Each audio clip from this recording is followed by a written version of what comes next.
Ladies and gentlemen, please be seated. Ladies and gentlemen, there will be a report speech that will be delivered by Chairman of the 4th International Summer School Universitas Padjadjaran, Dr. Ahmad Budiarto. Please welcome Dr. Ahmad Budiarto. Time is yours.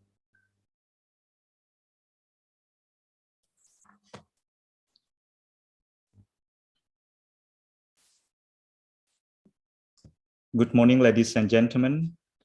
The Honorable Dean, Vice Dean for Academics, Student and Research, Head of International Unit, and also Manager of Academic, Student and Alumni, Faculty of Agriculture, Universitas Padjadjaran, Distinguished Guest Lecturer, Anne Nurbaiti, PhD from Universitas Padjadjaran, Dr. Supatida Abdullah Kasim from Thailand, Almas Sadikov, PhD from Kazakhstan, and also Prof. Keitaro Tawaraya from Japan.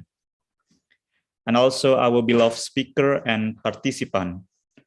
First of all, I would like to welcome all of you to the 4th ISSU International Student Conference that hosted by Faculty of Agriculture, Universitas Padjadjaran. This event was composed of 3 sub-events, namely guest lecture, parallel seminar, and also workshop. The number of oral speakers involved in present conference is 63 speakers. This conference is also attended by more than 100 participants from all over Asia, from Japan, Thailand, Kazakhstan, Vietnam, and also from Cambodia.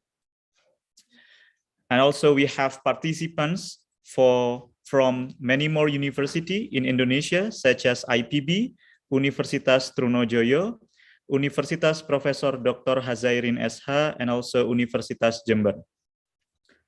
Well, ladies and gentlemen, this conference provides a great opportunity, especially for students, to share their knowledge and also experience, deal with so many technology, to reach sustainable farming.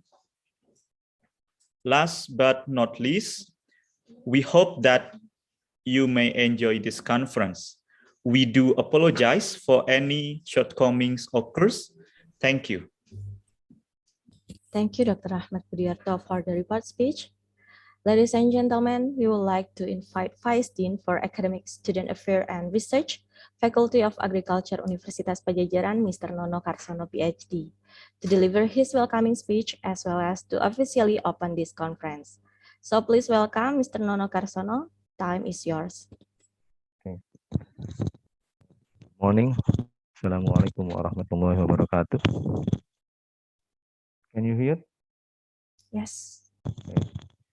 And good morning and assalamualaikum warahmatullahi wabarakatuh, ladies and gentlemen, organizing committee and honorable speakers. First, Anna Nurbaiti, PhD from Department of Soil Science, Laboratory of Soil Biology and Faculty of Agriculture, Universitas Padjadjaran. The second to Dr. Supatida Abdullah Kasim from Kasetsart University. Thank you for your sharing. And the third one from Professor Keitaro Tawaraya from Yamagata University. Thank you also for your time and participation to this international conference. And the fourth one to Dr. Almas Sadikov from Kazakh National Agrarian Research University.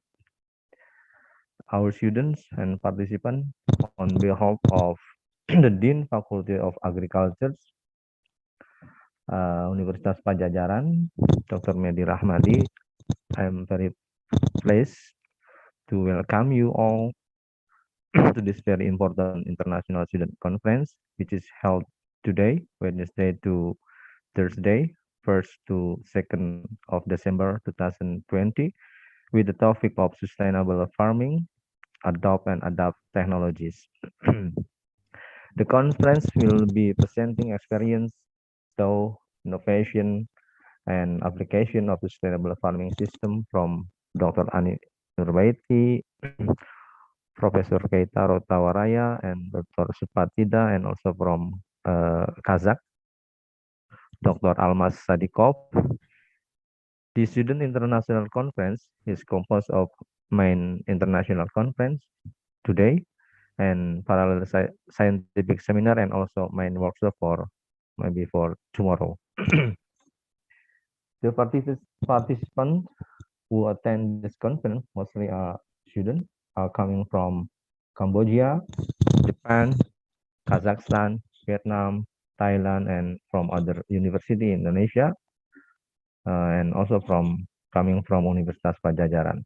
This event also provide our students as young generation in agriculture to share their knowledge and perspective and idea for improving crop production to fulfill ever-growing human needs and suit the principle of sustainable agriculture in which Indonesia government is currently aiming at full self-sufficiency by improving farming techniques, promoting climate-smart agriculture, improving efficient use of input, agricultural product, and increasing the knowledge of farmers on sustainable agriculture.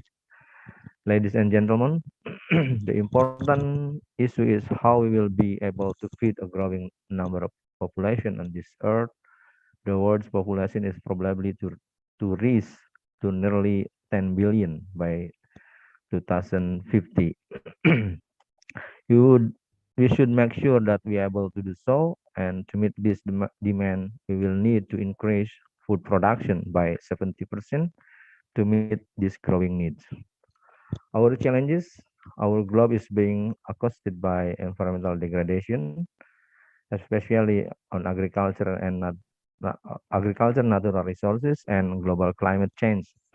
All of which will reduce the supply of fresh water, increase soil degradation, and reduce arable land. Climate change impacting condition for this present a double challenge. The shift in global population and demand, and at the same time the challenge of global climate change impacting condition of for producing food. In the near future, we will face situation where we have more people demanding and eating more food, but fewer people and less ideal condition to produce food crops. All this means that we will be growing risk of food shortage.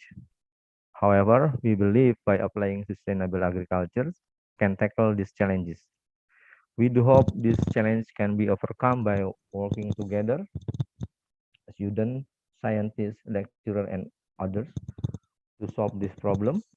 The key is to transfer sustainable agriculture into one that is more innovative and productive. Ladies and gentlemen, the theme of this conference is very relevant, and there is much work that needs to be done in this area.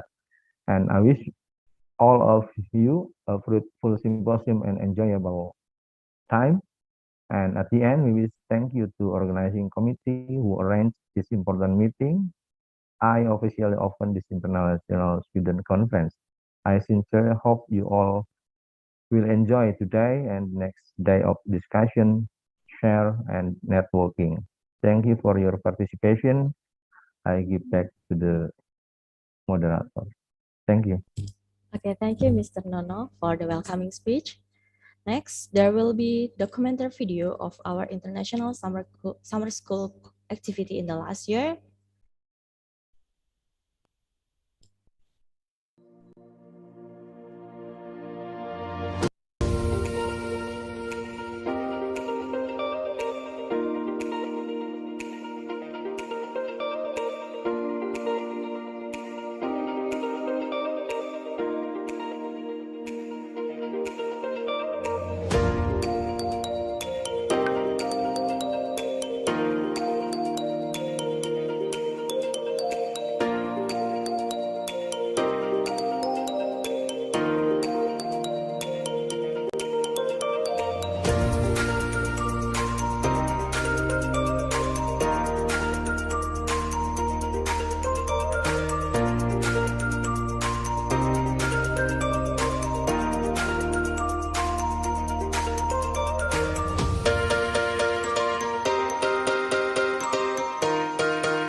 Ladies and gentlemen, the next agenda is the discussion panel that will be delivered by our speaker, Mrs. Anna Nurbaiti, PhD from Universitas Pajajaran, Professor Keitaro Tawaraya from Yamagata University, Dr. Supatida Abdullah Kasim from Kasasat University, and Mr. Almas Sadikov, PhD from Kazakh National Agrarian Research University. The session will be led by a moderator. She is a lecturer at Department Soil Science, Faculty of Agriculture, Universitas Pajajaran, Ms. Nadia Kamaluddin, PhD. She is alumni from Universitas Pajajaran and get her magister and doctoral degree in Tsukuba University, Japan. Okay, so please welcome Ms. Nadia. Time is yours. Thank you very much, Ms. Lillian, for the nice introduction. So good morning to all our honorable invited speaker, participant, and the organizing committee of the 2021 International Student Conference, Unpad. First of all, I would like to welcome our first speaker, Dr. Anna Nurbaiti. Dr. Anna, how are you today? I'm good. Yeah, you look very good. Okay, first of all, I would like to read a brief curriculum vitae of Dr. Anna Nurbaiti. So, Dr. Anna Nurbaiti, she is currently our Head of Learning and Teaching Innovation Center, Universitas Pajajaran. She is also the lecturer in Agrotechnology Study Program in Faculty of Agriculture, Universitas Pajajaran. She graduated her bachelor and master degree from Faculty of Agriculture, Universitas Pajajaran, and also she obtained her PhD in soil science from University of Western Australia in 2007.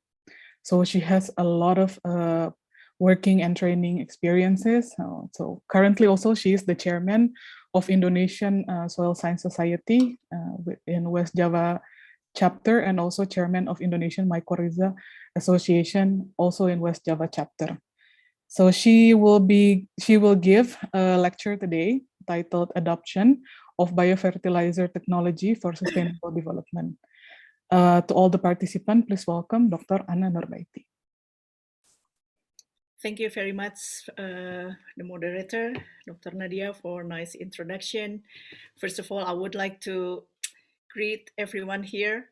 So to Dr. Supatida, how are you today? Sawadika. The Dean of Faculty of Agriculture and other honorable speakers, the organizers, and of course, all of the participants, which comes from many countries that are now gathered here in Unpad, even we are doing this virtually.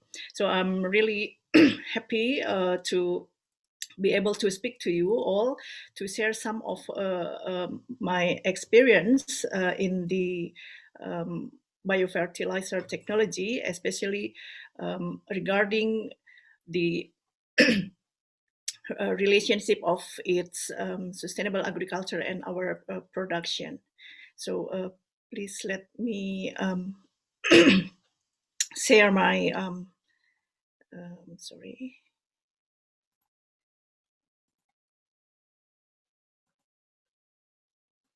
Can you see all? Not yet?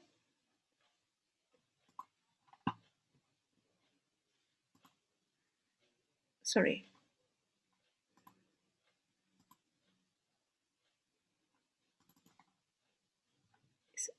Oh, probably Pak Diar, could you help the...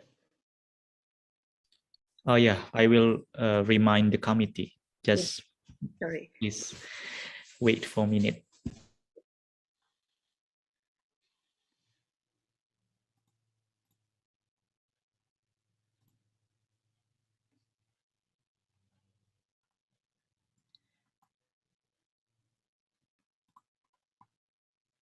Sorry for this.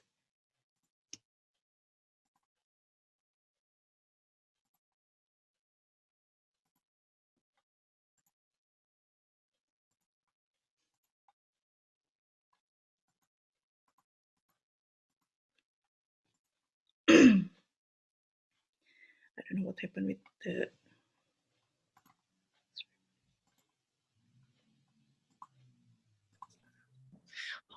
Okay, we're still waiting for the assistant of the committee. How are you, Bu Anne? Good, thank you. How are you? Sorry, Fine. I'm still trying actually. Oh yeah, that's okay. Okay, I think it's okay now. Oh yeah, yeah. Yeah. We can see your screen. Yeah. Apologize for this inconvenience. Thank you very much. So my topic would be about the biofertilizer technology in relation to the sustainable farming system. So the outline would be the first one. It's about if we talk about the sustainable agriculture or the farming system, it must be we talk about the sustainable development goals, and the second one, the sustainable farming system itself, and what is the relationship between the soil health and the SDGs.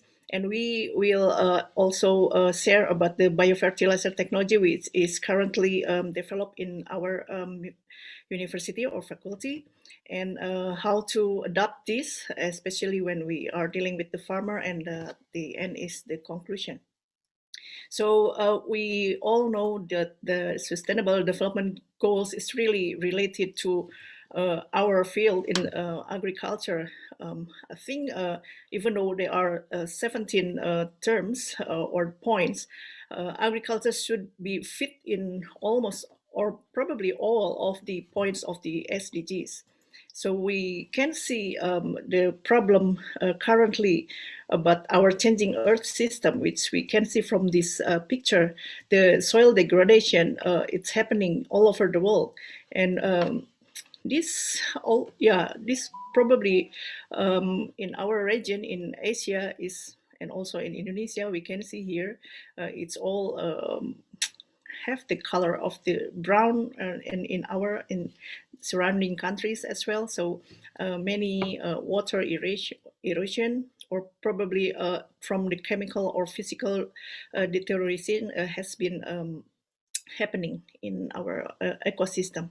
Of course, of this degradation soil in our land can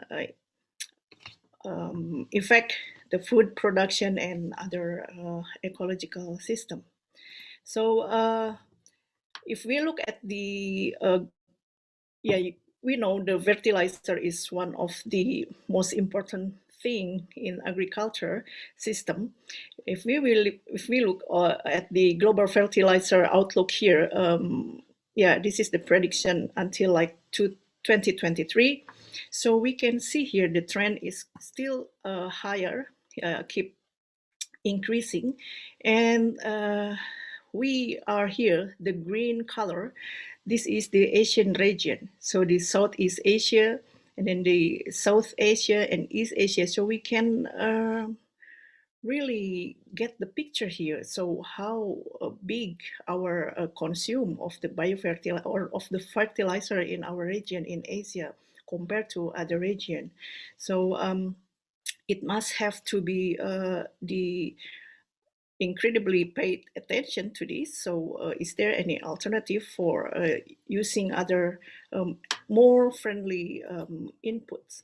So the sustainable farming system itself actually integrates three main goals, whether it could be sustained for the development, the relation to the SDGs itself, but the term itself refers to the capacity of the agriculture that are capable of maintaining their productivity and usefulness to the society indefinitely. So it's really in the long term.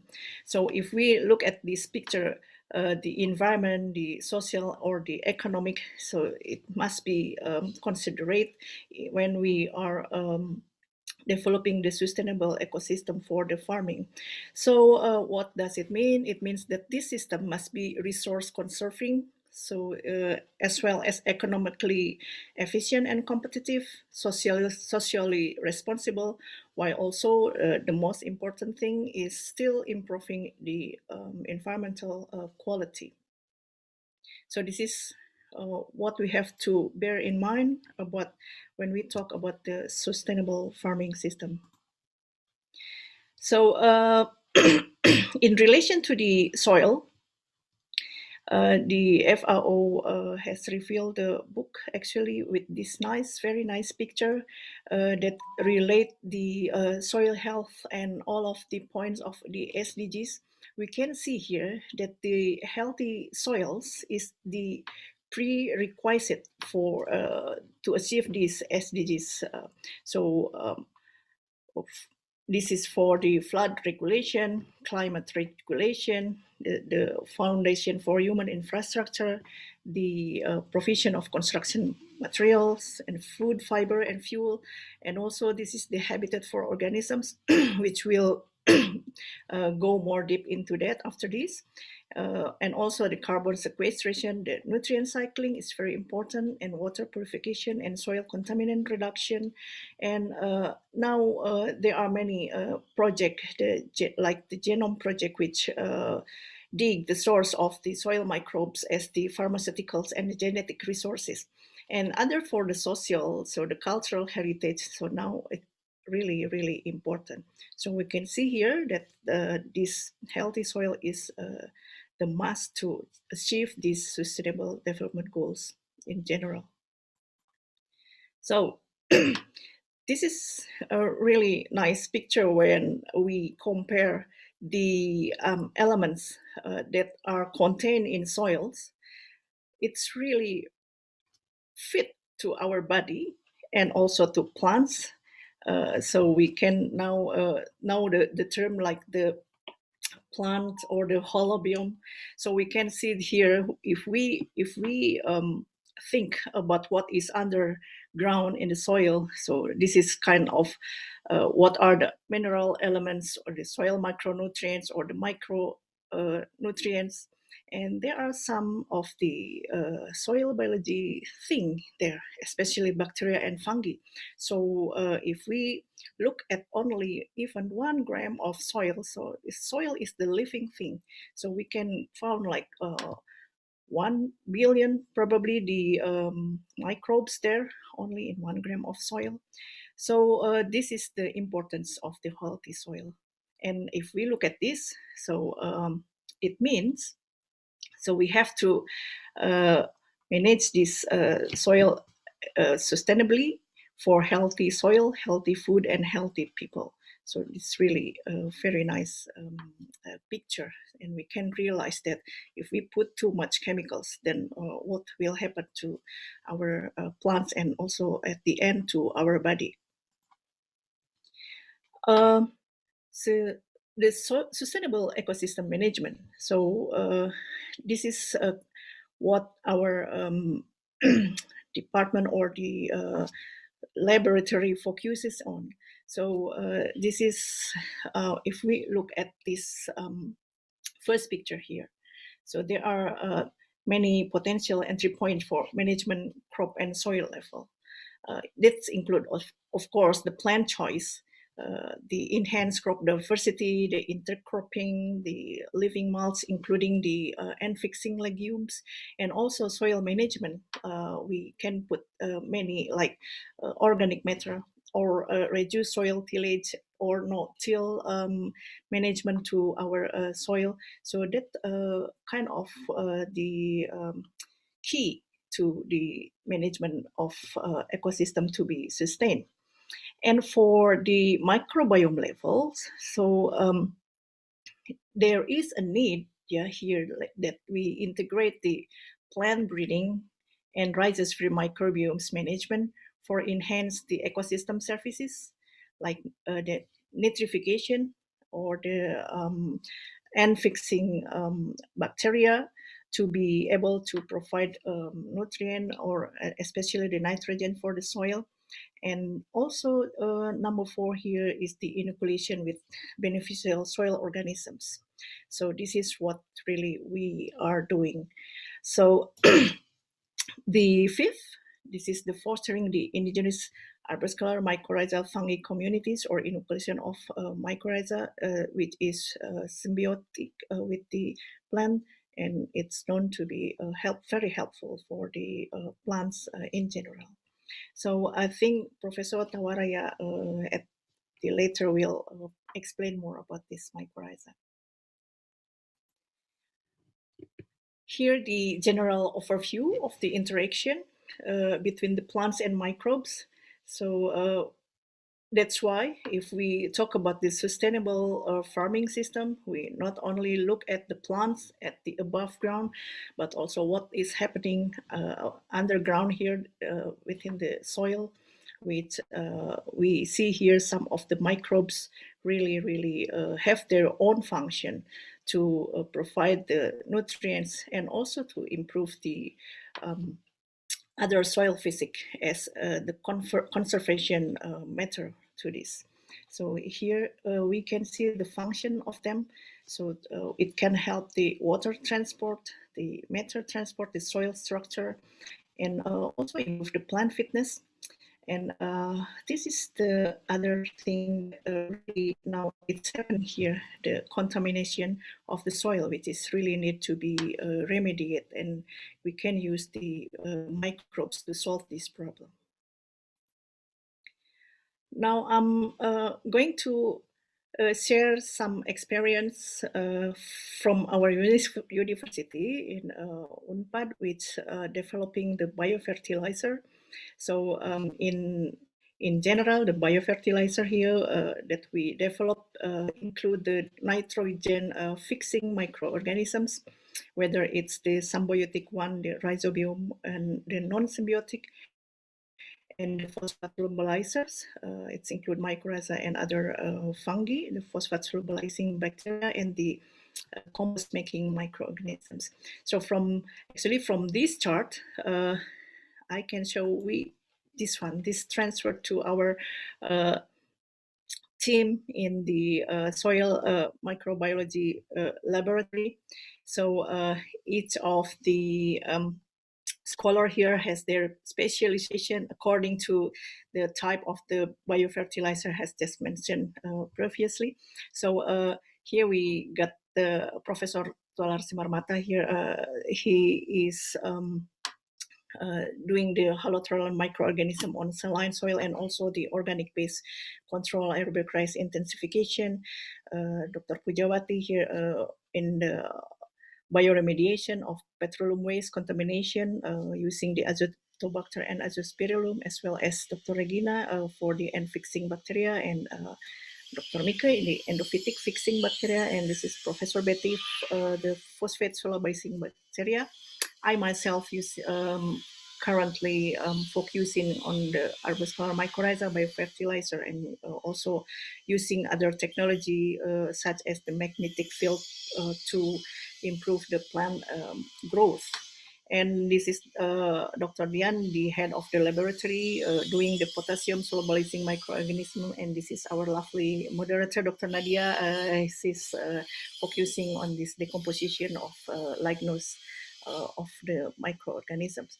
So we can see here that Unpad, or in our institution, we have this broad developing biofertilizer system with their own experts in the area.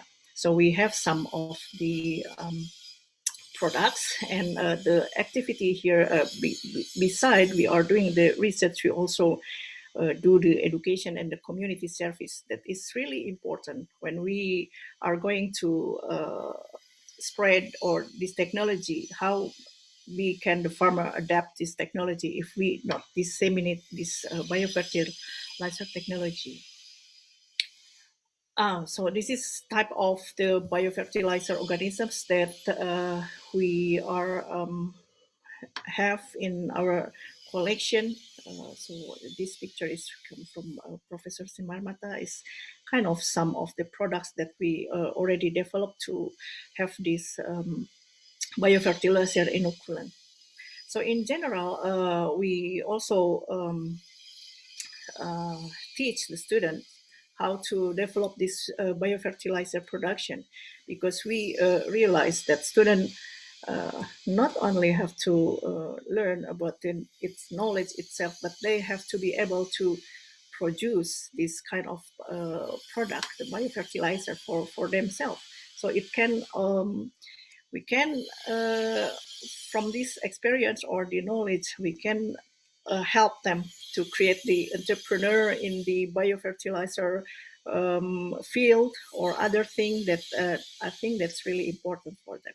So this is kind of the processes for development of the biofertilizer in general in the scheme. So the products here, it came from each of us with the different type of the microbes that is available in our university now. So at the end, actually, because my specialization is also in the mycorrhiza, I would like to share some the research that has been done. It's quite long. It's almost 12 years, the mycorrhizal biofertilizer development. So if we see from this picture, it's really relate that the mycorrhiza is one of the green technology, and it comprises of the sustainable development, which from the soil point of view and the agriculture and environmental in the general. So these are some or the function of the symbiosis of these fungi and plants. So I'm not talking about the mycorrhiza in too deep itself, but also but we'll come to more in the developing of the product of this biofertilizer, which I combine this with the mycorrhizal helper bacteria, which has also the function in solubilizing the phosphate from the soil. So we know here this is the exchange mutual benefits with more than 80% of the plants in the world, and it known can supply the nutrients, help the plants get the nutrient from the soil. And what is the symbiotic here? The fungi itself got the carbon and other sources from the plants. And now we are doing not only the single inoculant, but also the consortium that is mixed with not only the mycorrhiza, but other bacteria. Here it is the mycorrhizal helper bacteria. It's known really have been positive interaction with the mycorrhiza, and different of the type of this mycorrhizal helper bacteria produce different organic acids and phosphate activities that that's quite distinct in every species, and we have to select which one is the best. So this is from the beginning. As I said, it was quite a long time ago. It's we started from the exploration of this mycorrhiza at the vegetable crops in West Java. This is like a multiple cropping here. These are the type of the vegetation. There are some corn and chili, carrot, and other thing. And when we map and took the sample from this area, we can find some of the indigenous spores of the mycorrhiza there. And we try to put the plot, the map, based on the distribution of the spores of the mycorrhiza, and it shows this picture. So it means the green one, the green one is the highest number of the spore, while the red one, that's the lowest number. So from this kind of plotting, we can see that different position, even in the soil, it's not really this is actually 2-hectare area. So we can see some of the points have quite higher number of the spores. Then if we want to build or to develop some of the inoculants from the field, we can go back to that point and then take the samples of the inoculants to be propagated later. So from the analysis, then we select like 3 location that has good number and diversity of this mycorrhiza there. So it's not only help the nutrient, as I said, but also the structure of the soil. We can see here when we put that mycorrhiza that selected from the field actually combined with the mycorrhizal helper bacteria, it can improve the soil aggregation. We can see here. So this one at the left, this is that's the only soil without the treatment. And here we put the mycorrhizal helper bacteria and also some of the organic matter. So it seems that the biodiversity from the field explored that mostly associated with many plants. Yeah, it said that it's more than 80%. Of course, we are not stopping here, but then further steps and multidisciplinary research and developments are highly important to maximize the potential benefits of this mycorrhiza for agriculture and environmental use.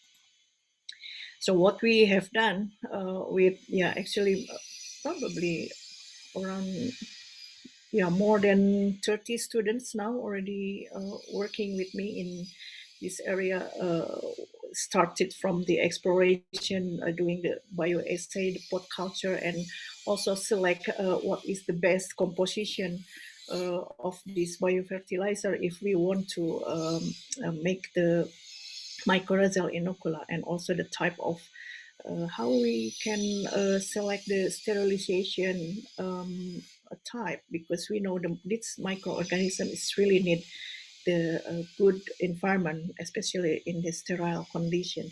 So we did that experiment and have already, this one is the different type of the medium. So we use the zeolite, the biochar, and also the straw, and their different composition. And we finally found that the composition between the zeolite and the biochar, 1, 2, 3 composition is the best. So from that, we also now thinking that if we want to produce that, because the mycorrhiza is really have to be grow with the plants, so it's quite laborious. Whether we have to put the water on the nutrient as well. So we are now developing other technique with the hydroponic system, which here we can see the sorghum. We usually use the sorghum, and also kind of the different types of plants we have been tested there. And we collaborate this with farmer as well and students. And the current, when we think about the how to accelerate the improvement of the plants, we also collaborate with other geophysicists. So we try to put the magnetism or the magnetic field exposed to the plants, and it have quite good results. And probably in the future, I will use this to be shorten the time of the production of the mycorrhiza, because it can see here, like from the left hand side here, the two of the left plants here compared to the two in the right side. So this one, the plants with the magnet exposure, and here without. So we then propagate and doing this inoculation production of the mycorrhiza in the system. Because the needs of this biofertilizer is increasing now, so we also have to think about the scale. So I know many of the company out there, actually large company, have been producing this, but in terms of our capacity, so we try to make other potential, like a semi-mass production of this mycorrhizal biofertilizer. So it's not only in the pot culture with only half or 1 kilos of the biofertilizer size, but we also try to increase the size to become like this pot is like 15 kgs, and this one is like the 25 kgs of the biofertilizer. So we hope that if we can found this technique, it's not only help to produce in the scaling up the biofertilizer production, but it's also fun. I found that many students are really excited to do this experiment because it's quite new, and it's really interesting for them. So from the production of that fertilizer, we also, as I mentioned before in the laboratory diagram, that the dissemination of this to the farmer is really important. So there is really need to strengthen this continuous dissemination, education, and training. And it's not only enough for once or two meetings. We have to really mentor them in a very continuous and many times monitor them, and then be able to be a consultant from them, because adopting this technology is not really easy. The farmer is just like to just spread in Indonesian case, so they use the fertilizers not really sometimes not too proper. They just spread that like that without any proper measurement. And when it comes to the microbes things, it's really because it's really small, and we can't even see that kind of microorganism if we don't use the microscope. So it's really need extra efforts to explain to the farmer to do this. And I think but there are many successful stories as well. So now the challenge is how to make this composition or the formulation, or how to apply this in the easy way for them. So, and also as the part of this sustainable variable, so the cost is really important. Now, even though if we found something good, but if it costs too much, so the farmer will not use that. So now we are still continuing the search for which one is the most cost effective of the biofertilizer, whilst not only the cost, the environmental issue itself should be still conserved. So the quality of the soil should be maintained. So we are not only disseminate this in the traditional in terms of the field farmers, but also in the greenhouse, in the hydroponic, because we found that the mycorrhiza, it can help, really, but of course not too deep into the water. It's just in the surface, in the medium. So and then put them in the horticulture plants. Here we have some of the experiments in the field to further apply this fertilizer that have been produced. And I come to the end that youth is really important, not only the farmer in adapting of the technology. Now, as you are all, or most of us, and most of the participants are the youth and students. So I actually, with some of the team, we built like the community, we call it agriculture. So we want the agriculture to be cool, and the guys and the youth is really having fun with them. So I think it's really needed now. So as the picture here, that we have to invest in youth, to invest in farming, to invest in the future. So I think all of you, the youth here, which already put the attention in the agriculture, is our future. So in conclusion, so I would like to say that the biofertilizer technology is important input for the sustainable farming system. Yeah, we can see from the beginning when the microbes in the picture from FAO really sustain or maintain the soil health and the SDGs thing. And now the search of the cost-effective and responsive one, which one that can reduce the chemical application whilst maintaining soil health and environmental quality is really needed. And at the end, the technology adoption is affected by development and application at the farm level. So development is in our side, but the application at the farm level. So as I said in the story, then the education and training of farmers' knowledge need to be strengthened. I think that's all. So sustainable agriculture is not an option, it's a necessity now. So arigato gozaimashita. Kopkun ka. Is that right? Kun, and terima kasih. Thank you very much for your attention. Thank you very much, Dr. Anna. It's very interesting. So, mind to all the participants, we will have a discussion later regarding Dr. Anna's presentation. So, if you have any questions, please drop it in the chat box and we will discuss it with Dr. Anna later. Thank you, Dr. Anna. Thank you. Next is our second invited speaker, is Assistant Professor Dr. Supatida Abdullah Kasim. Hello, Dr. Supatida. May I call you Ajan? Is it right? Okay. How are you today, Ajan? Fine, thank you. Okay. So today, Dr. Supatida will give a talk with the title Enhancing Growth and Phytochemicals of Some Microgreen Using Nutritional Additive and LED Light Irradiation.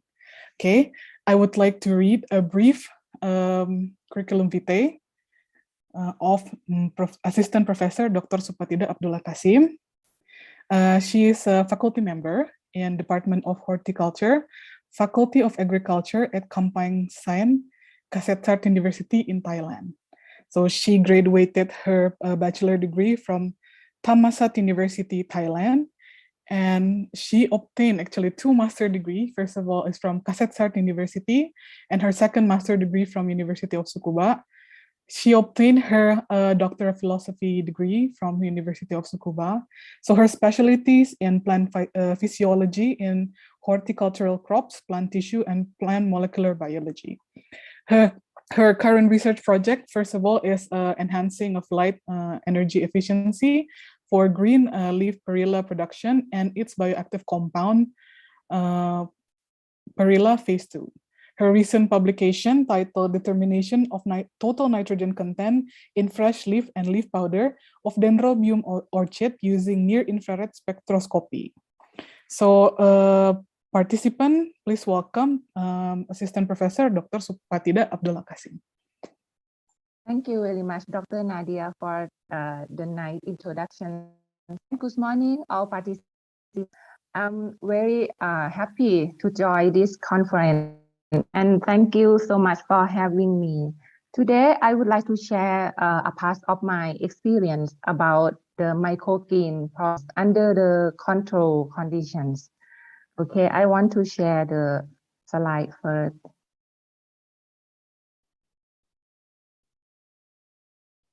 Okay, so can you see my presentation? Yes, now? very clear. Thank you so much.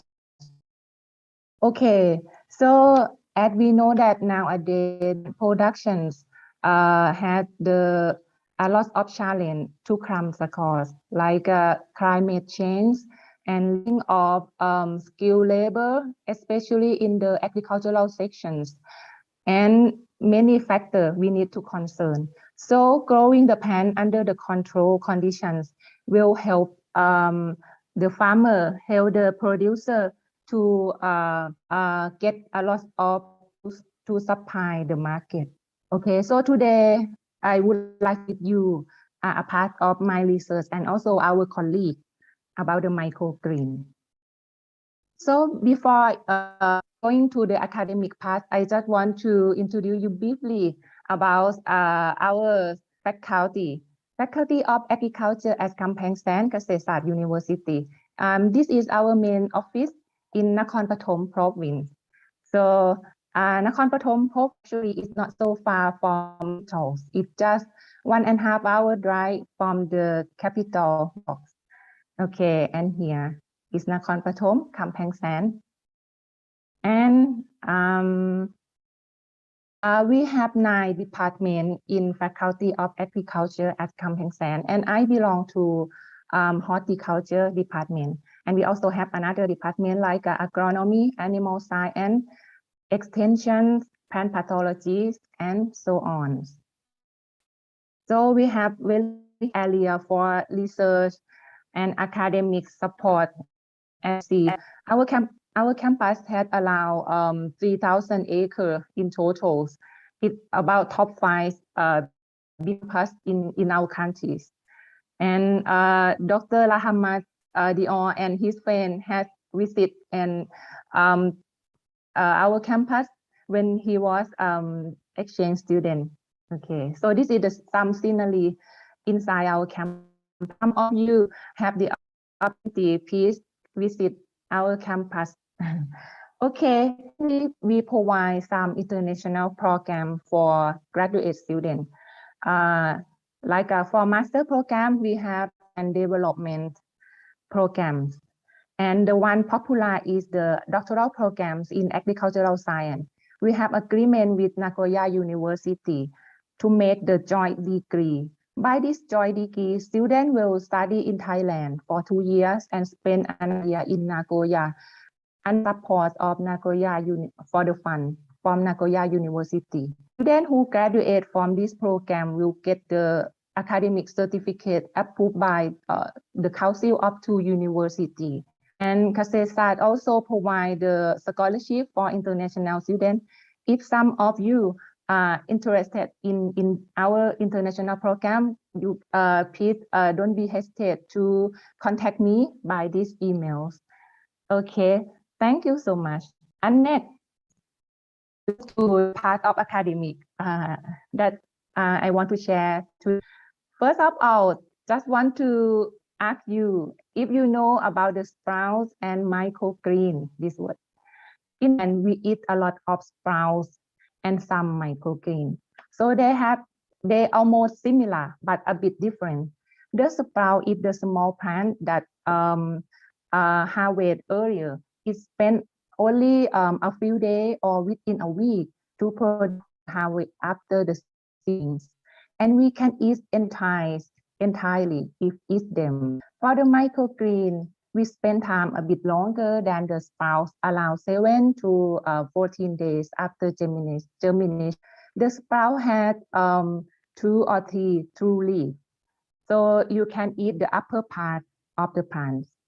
So the good point of the sprout and microgreen is they have very high rich of nutrition, so antioxidants. They have a lot of vitamins and minerals when compared with the plant counterpart.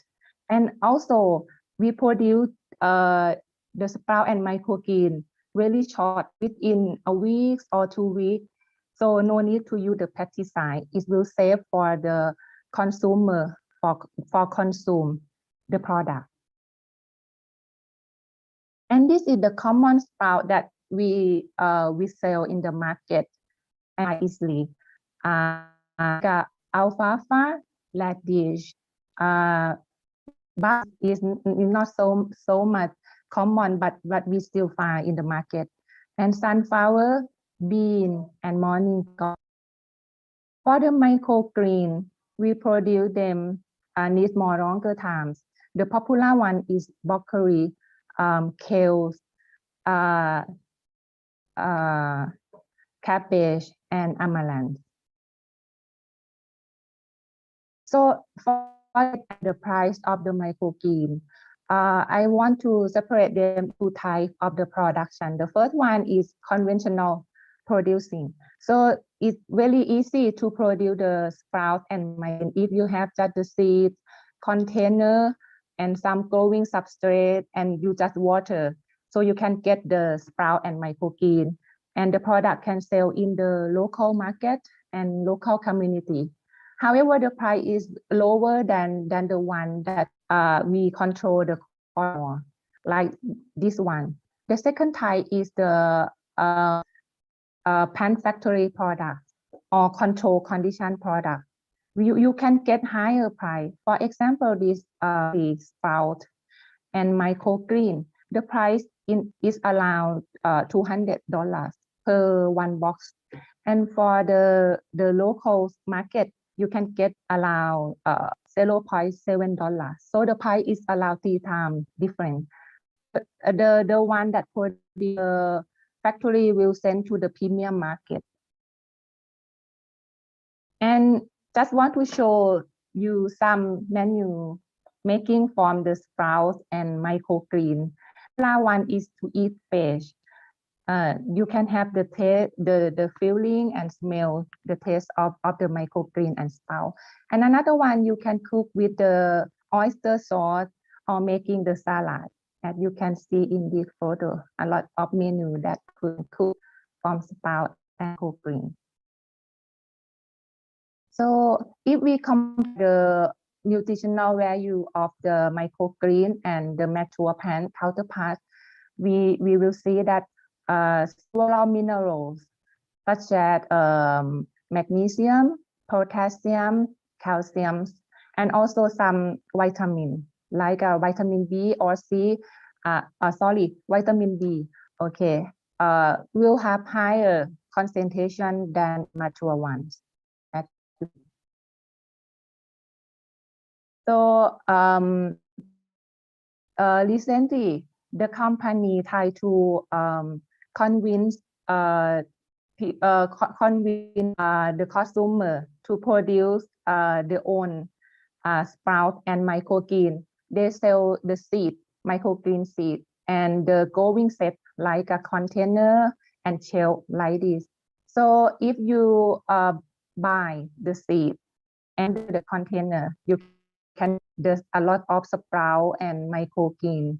Okay, you buy this via online platform, a lot of suppliers to sell this type of products. So for the control condition, like this, this is the pan factory for microgreen production. Under the control condition, you can have the uniformity products, and you can control the natural enemies, and also can make the production so the product can produce all year round.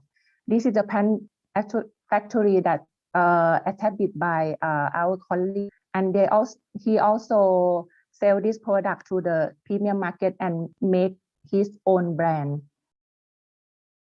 Okay, and the product will sell also online via the online platform. So for control, there are many factors you need to concern. One of the light supplement. So nowadays we use the light emitting diodes or LED as a source for enhanced photosynthesis and regulate plant metabolism. There are a lot of light color, light wavelengths used for the plant because they have some good benefits, like a red, blue, combine of both the blue light or white and green.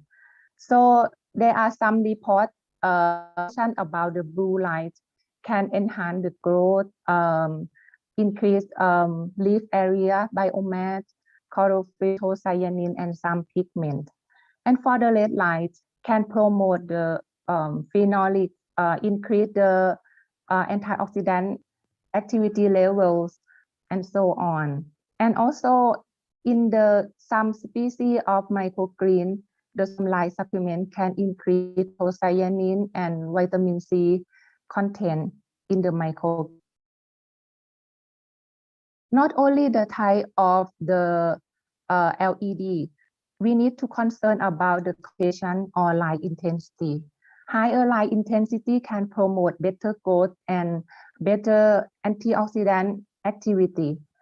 For example, in this study, they study the level of light intensity growth of the radish, dills, basil, microgreen. And the results show that different plants have different response, but most of them have higher, better growth, higher antioxidant when the intensity of light is increasing. However, we need to concern too high concentration of light can make the plant straight and will reduce the yields of the plants also. So from the overall knowledge, we have established our own plant control rooms like this. This is the control room that we have in our department.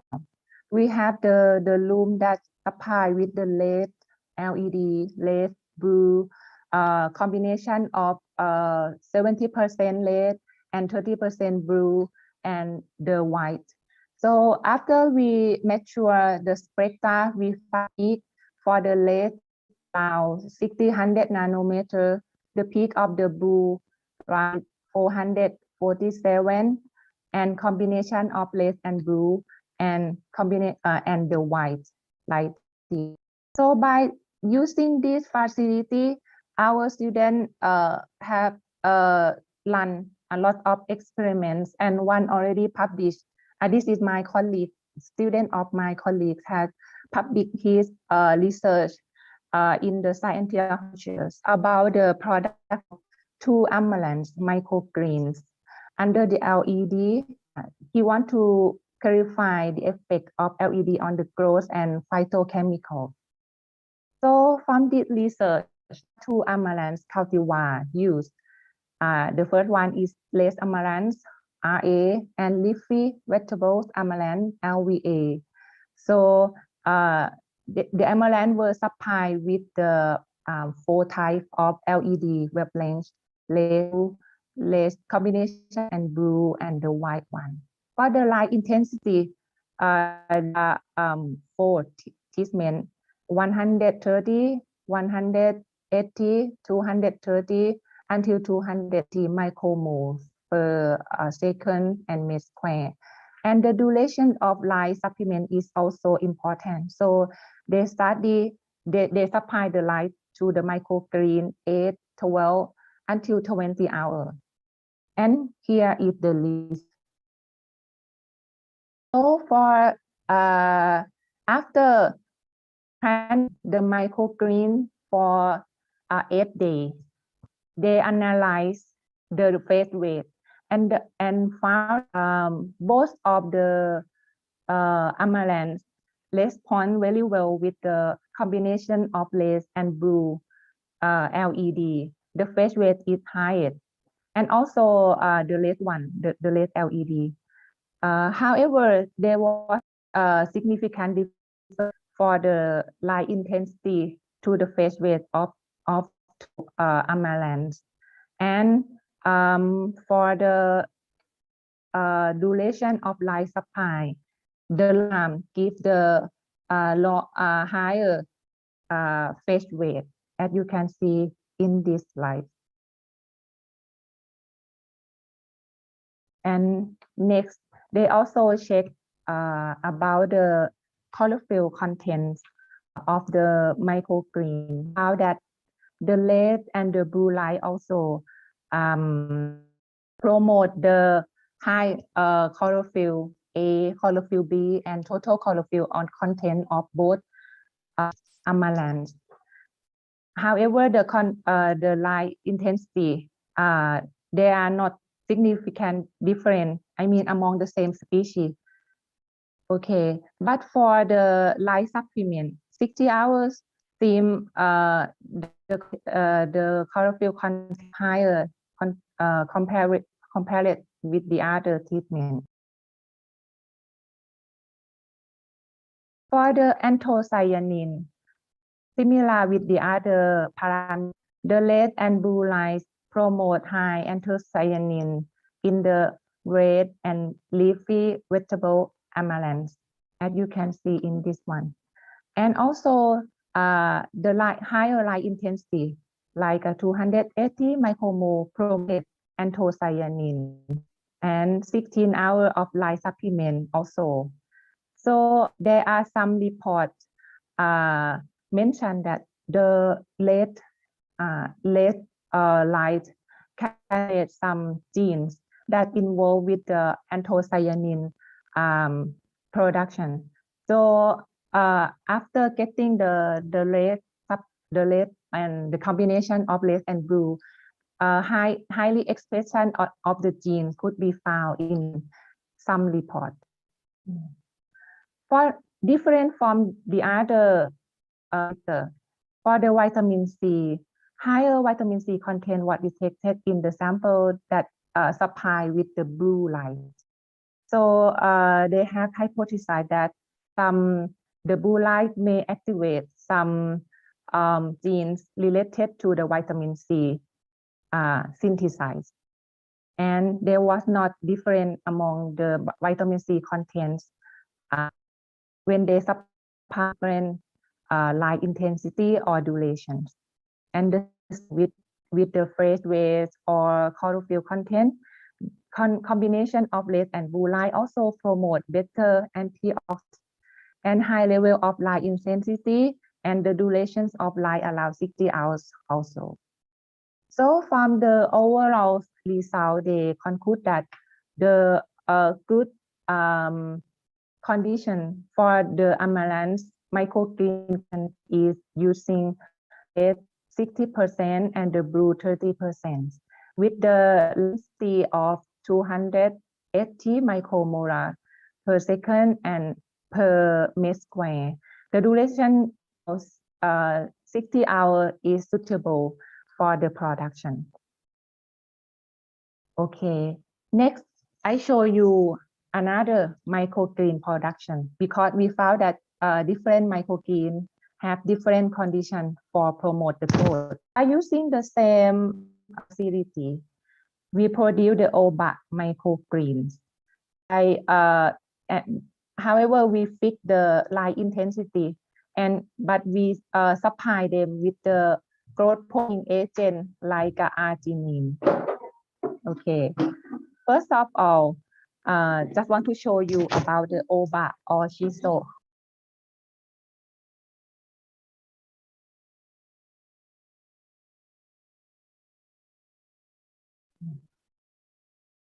Please. Okay, OBA and shiso is perilla putescens. For the OBA or shiso is popular for Japanese. The mature plant will use to decorate on the dish with of the raw fish. As you can see, it had the really strong smell, help to reduce the fishy smell of the raw, and also make the food looks more tasty. However, the study about microgreen of these plants still limit. So we want to use the microgreen from the OBA plant. First, we need to prepare the seed and prepare the growing media. This time we use the peat moss. And after sowing, allow 3 weeks, 20 days, we can harvest the product. However, before harvesting, we supply with the growth promoting like L-arginine, because arginine is an amino acid that contains large amount of nitrogen. We expected that after supply with the arginine, the growth of plant will be better than the control one. Okay, so here is the result after the experiment have done for 21, allowed 3 weeks. So for the total phase weight, we found that the less one if the highest phase weight for the OBA migrants. Okay, and also for the leaf phase weight, the less and the blue combination give the best one. However, the concentration of arginine had not so much effect on the or leaf phase weight microgreen. Then we found that the highest value was found in the control without supplement with the arginine. For the leaf greenness and chlorophyll high concentrations of the chlorophylls and lipinet were detected in the white LED treatment, and a supplement with higher concentration of arginine give the higher chlorophyll content, because the arginine is of nitrogen, and nitrogen is necessary for chlorophyll synthesis. So this result makes sense.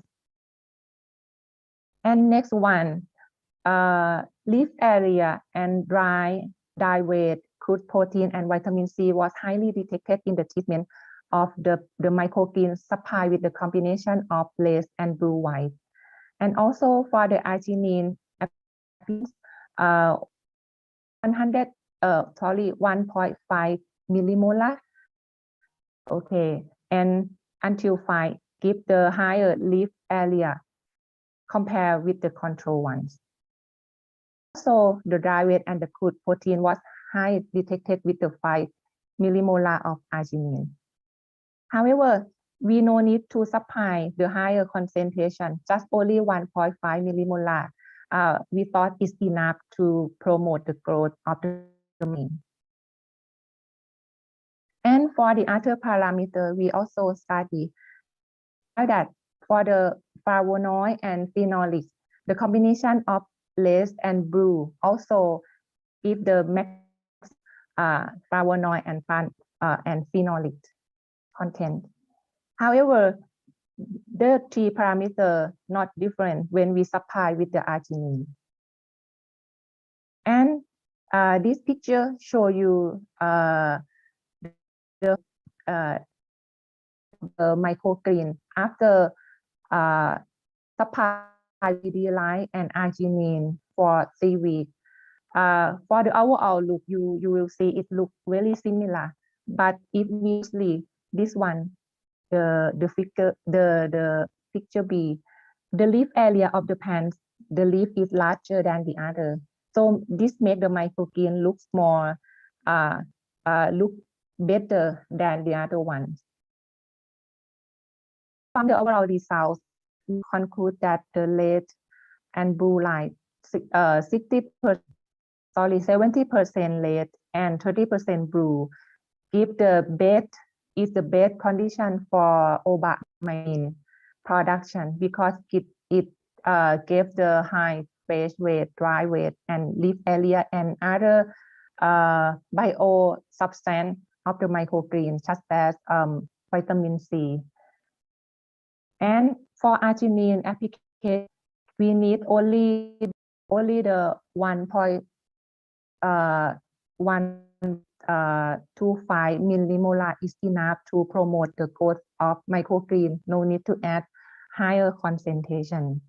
So from the overall talk today, I want to summarize that different plant species of microgreens have different response to the LED wavelength. So we need to study and clarify carefully. Suitable intensity and period can promote better growth of the micro. And some nutritional supplement like L-arginine in this study can promote the growth of microgreen. In some sprout production, supplement of the application of the arginine cannot promote the growth, since the production is very short. The plant still cannot the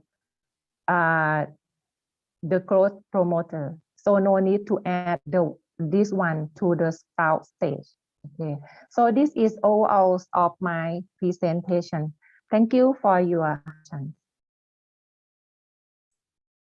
Thank you very much, Dr. Supatida, for the fascinating presentation. So we will, to all the participants, we'll be starting our discussion session with our invited speaker, Dr. Anna Nurbaiti, and also Dr. Supatida Abdullah Kasim. If you have any questions, so you can write down in the chat box, or you can raise your hand and I will invite you to turn your microphone on. And Dr. Anna Nurbaiti, there is one question for you from Aji. So Mr. Aji is from University of Jember.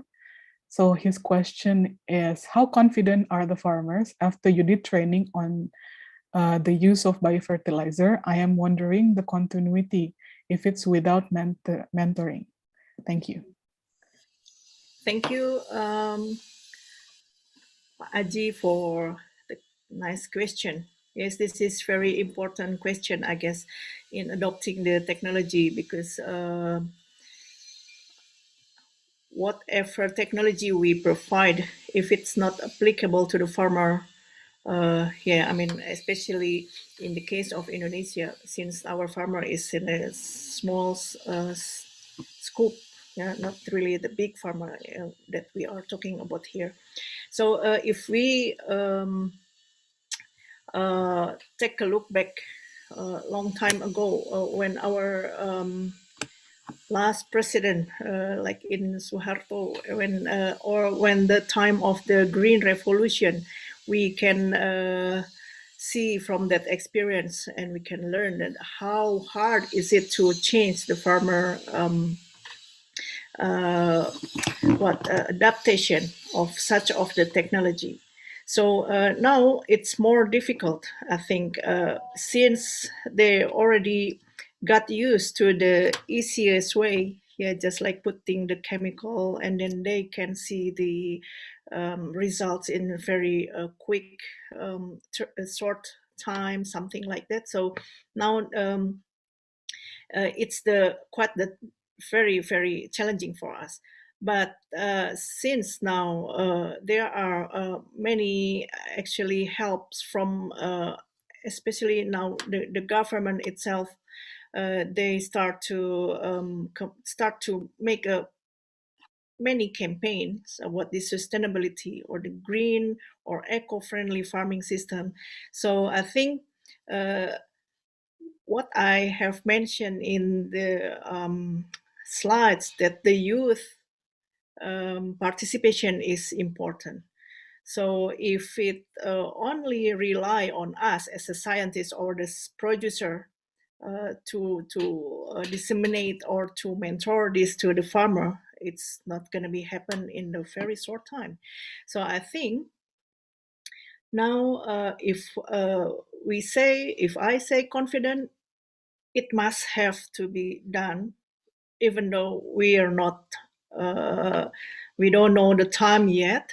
But now what in my case, because the farmer, the group of farmers is working all the time with us, so it's quite the benefit of the biofertilizer is quite amaze them. But for your question, you wonder if there is no continuity. It could be quite hard. But now, then we understand that to adopt this technology, it's not about the technology itself, but the whole part of the system that have to support this. Since the youth, the what we call the human resources, not only the farmer, and the governmental system, the group of the farmers, it could be really, really solid. So we can't do this by ourselves and just in the sole agent thing. It should be in the quite systematic group, and very, very the continuous improvements should be done like that. But again, I'm quite confident. So if we all took part to be realized that this sustainable agriculture farming system and how we have to conserve our environment is to be done we have to start from now. I think that's what can I answer or respond to Pak Aji Sukocho. Thank you. Thank you, Dr. Anna. The key is to coordinate, maybe, right, between the governmental agency, academician, and also the farmer who apply the technology itself, Ibu. Yeah. Thank you very much, Ibu, for the answer.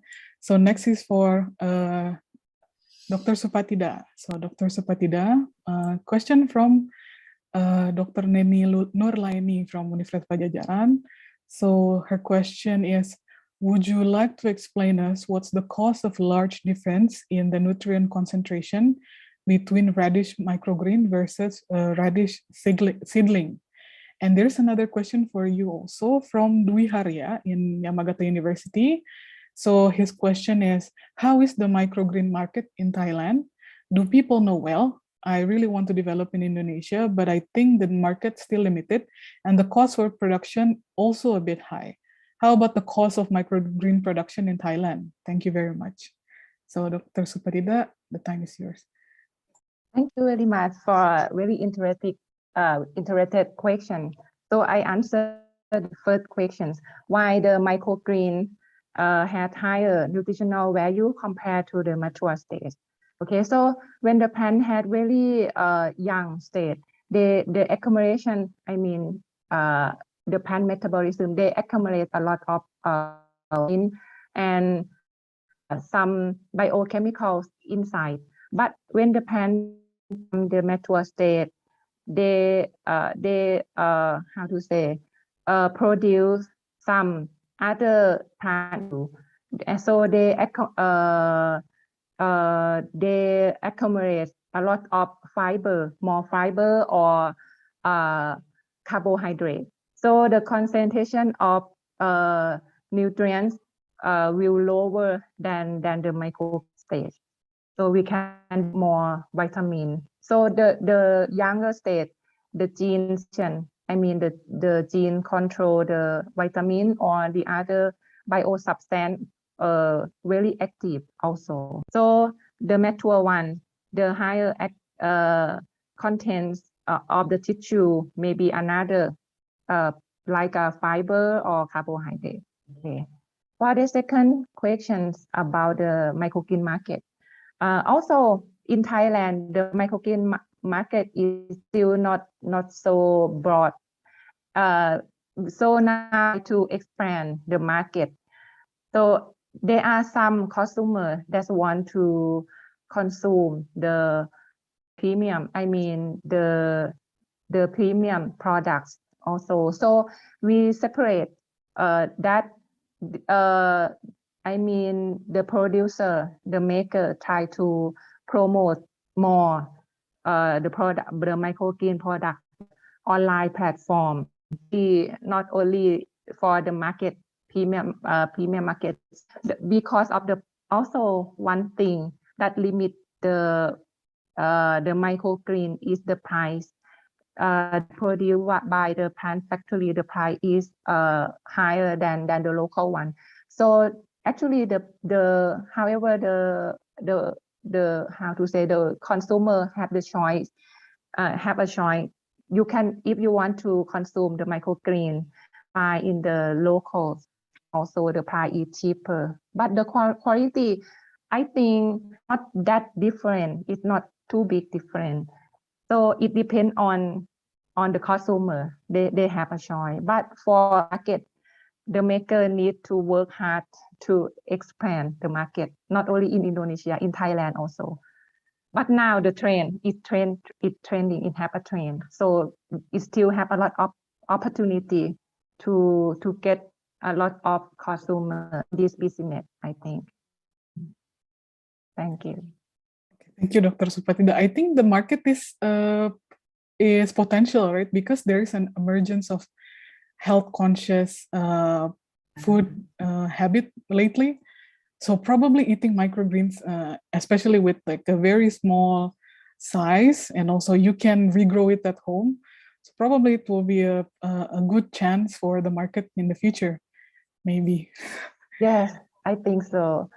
And also some brand maker, they use like an influencer, the famous to cook, to make some menu from the microgreens and promote their social media to let them know about the microgreen beneficials. Yes, the marketing aspect of it also will play an important role in spreading the market for the microgreens. Thank you, Exactly. Dr. Patida, for the very nice answer. Dr. Anna, I'm really curious for your explanation. So there is one, maybe a kind of stigma among those who are aiming for crop productivity. So right now, one of the Indonesian agriculture goal is for self-sustainability or food sufficiency, right? Ibu, if I'm not mistaken. So using biofertilizer, sometimes people have this kind of stigma that is counterproductive when it comes to agricultural sufficiency in Indonesia. So what do you think, what can we do in order to erase the stigma, in order to encourage the farmer, especially young farmer, to use more of a biofertilizer as a maybe a source of nutrient and also help to remediate the soil? Sure. Thank you for the question. So, first of all, using biofertilizer doesn't mean we have to eliminate all of the chemical fertilizer. So now we know the term of the integrated nutrient management. So it means that if we use this biofertilizer, it has the potential to reduce the use of the chemical fertilizer. It doesn't mean eliminate them. So what we concern, just like in the slides as well, mentioned that now we still continuing, of course, when we produce this biofertilizer, we have to select with not only the most cost effective, but which one is the most, can reduce the use of the chemicals, whilst it still maintain the soil health. So yes, if we, I don't know about the stigma, if even if the organic matter itself, it's not provide the nutrient in a large amount and in the very short could be accessed. Yeah, it's more to improve the soil condition, the structure, and the most important is providing the good environment for microbes to be activated there. So what I suggest actually, it's not only we have to directly put these microbes inoculant, but first of all, we have to improve the soil condition by applying the organic matter, and then after that we can stimulate the indigenous microbes, which is beneficial. Then if it's sufficient, so probably the inoculation or the putting the biofertilizers is not necessary. So it doesn't mean it's a must, but in some certain, in some condition where the condition is really severe, where the microbes population is very low, so that then we have to consider to put the microbes inoculation there. So that, you are right. Probably when the farmer, as I said before, they don't like to wait to have this sufficient production. I mean, they like to see, to have the good production in the quite very short term. But probably what we have to tell or to realize that in the long term, it would be good for the short term, but in the long term, as we see in the curve, it could decline. Then it will be more difficult for us to increase the productivity later. So I think, yes, again, the campaign, the education, training, and the participation of all the stakeholders really need to improve or to be aware on the sustainable management system. Thank you, Dr. Okay, Anna. Dr. Anna, like you say, it's a necessity, Dr. Anna. So it's not only a choice, but it's a necessity. Yeah, I put that in at the end of my slides. It's not the choice, but that now is a necessity. Okay, Especially Bu. when we see the graph of the trend of the fertilizer use in Asia is very high. So yeah, of course it related to the temperate as well, the region. But yeah, so I think the use of the biofertilizer could have more beneficial effect to the land. Okay, thank you. Thank you, Ibu. Bu, there is one question for you from Dwi Harya in Yamagata University. Okay. Is it possible to develop hydroponic with biofertilizer and eliminate the chemical? Because nowadays young farmers like to develop hydroponic compared to the common farming with soil. What are your comments regarding this Okay. question? Let me, okay, Harya, how are you? Dwi Harya is my student last time. So now you are in Yamagata. Is it possible to develop hydroponic with biofertilizer and eliminate the chemical? Okay. I don't think so. Yeah, if we, yeah, as I said, not only in hydroponic, in soil itself, if it's not sufficient for the nutrient content, it could be eliminated. Yeah, even though now the organic farming, yes, of course, they can do that, but it depend on the type of soil. So I think for the hydroponic, it's still, of course, we need the chemical, but you know, the chemical in the problem for the chemical in the soil is the residue, you know, because even the plant itself uptake the nutrient, that's the chemical. So now the question is it available to the plant, or it became the residue and the toxic to the environment?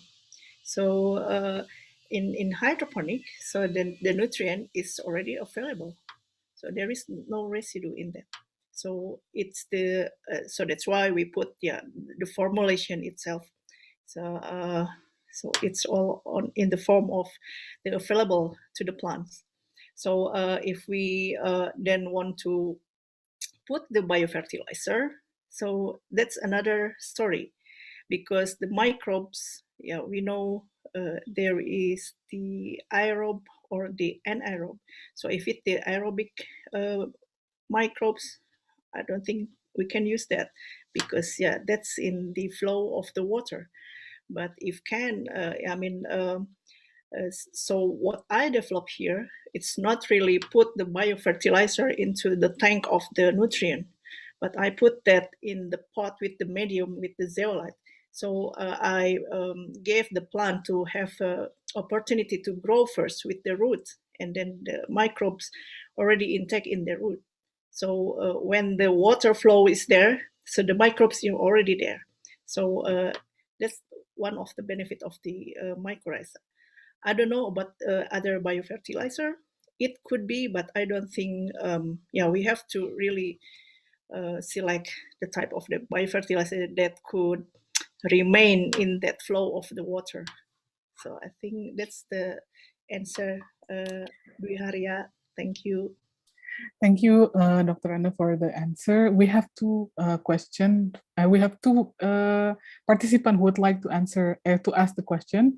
First of all, I would like to invite Miriam. So Miriam, you can unmute yourself to ask for the question. Okay, thank you for the opportunity. I'm Miriam Sinaga from Universitas Pajajaran. My question is for Dr. Anne Nurbaiti. I want to ask about how the young millennial like us could contribute to maintain the soil biological quality of our land. Thank you. Oh wow. Okay, thank you, Miriam, for the question. Nadia, can I just answer directly? Yes. I'm excited when it comes to the millennial. So Miriam, the millennials play a very vital part in this process in maintaining the sustainable agriculture system. So your question is how? So the first one, yeah, you can participate in the social campaign, such as probably now the millennial using their platform in the social media for everything. So the simple one, the first one, you can just spread all of this, the importance of maintaining the health of soil or the sustainable farming system through whatever you want to share, like in the poster or video or in the small movie or something like that. It can help because like in our case, so if there is a technology but we don't have any publicity, so it couldn't be reached to the majority of the society. So first of all, you can use your platform like that. And then probably in terms of the technical thing, yeah, you can learn many now workshops or practices, or even the group of the young people now that are considered or concerned about the environmental issue. You can join that kind of the community. And also, I'm wondering, are you from agriculture faculty, Miriam? Yes. Yeah, of course. That your yeah, you have really important part in that, because in my observation, now the community of the young people who run the agricultural business is not from agriculture faculty. There is a big why in my mind, actually. So now you guys, as the agricultural students, you have that knowledge, you have that capacity, you have the technical ability.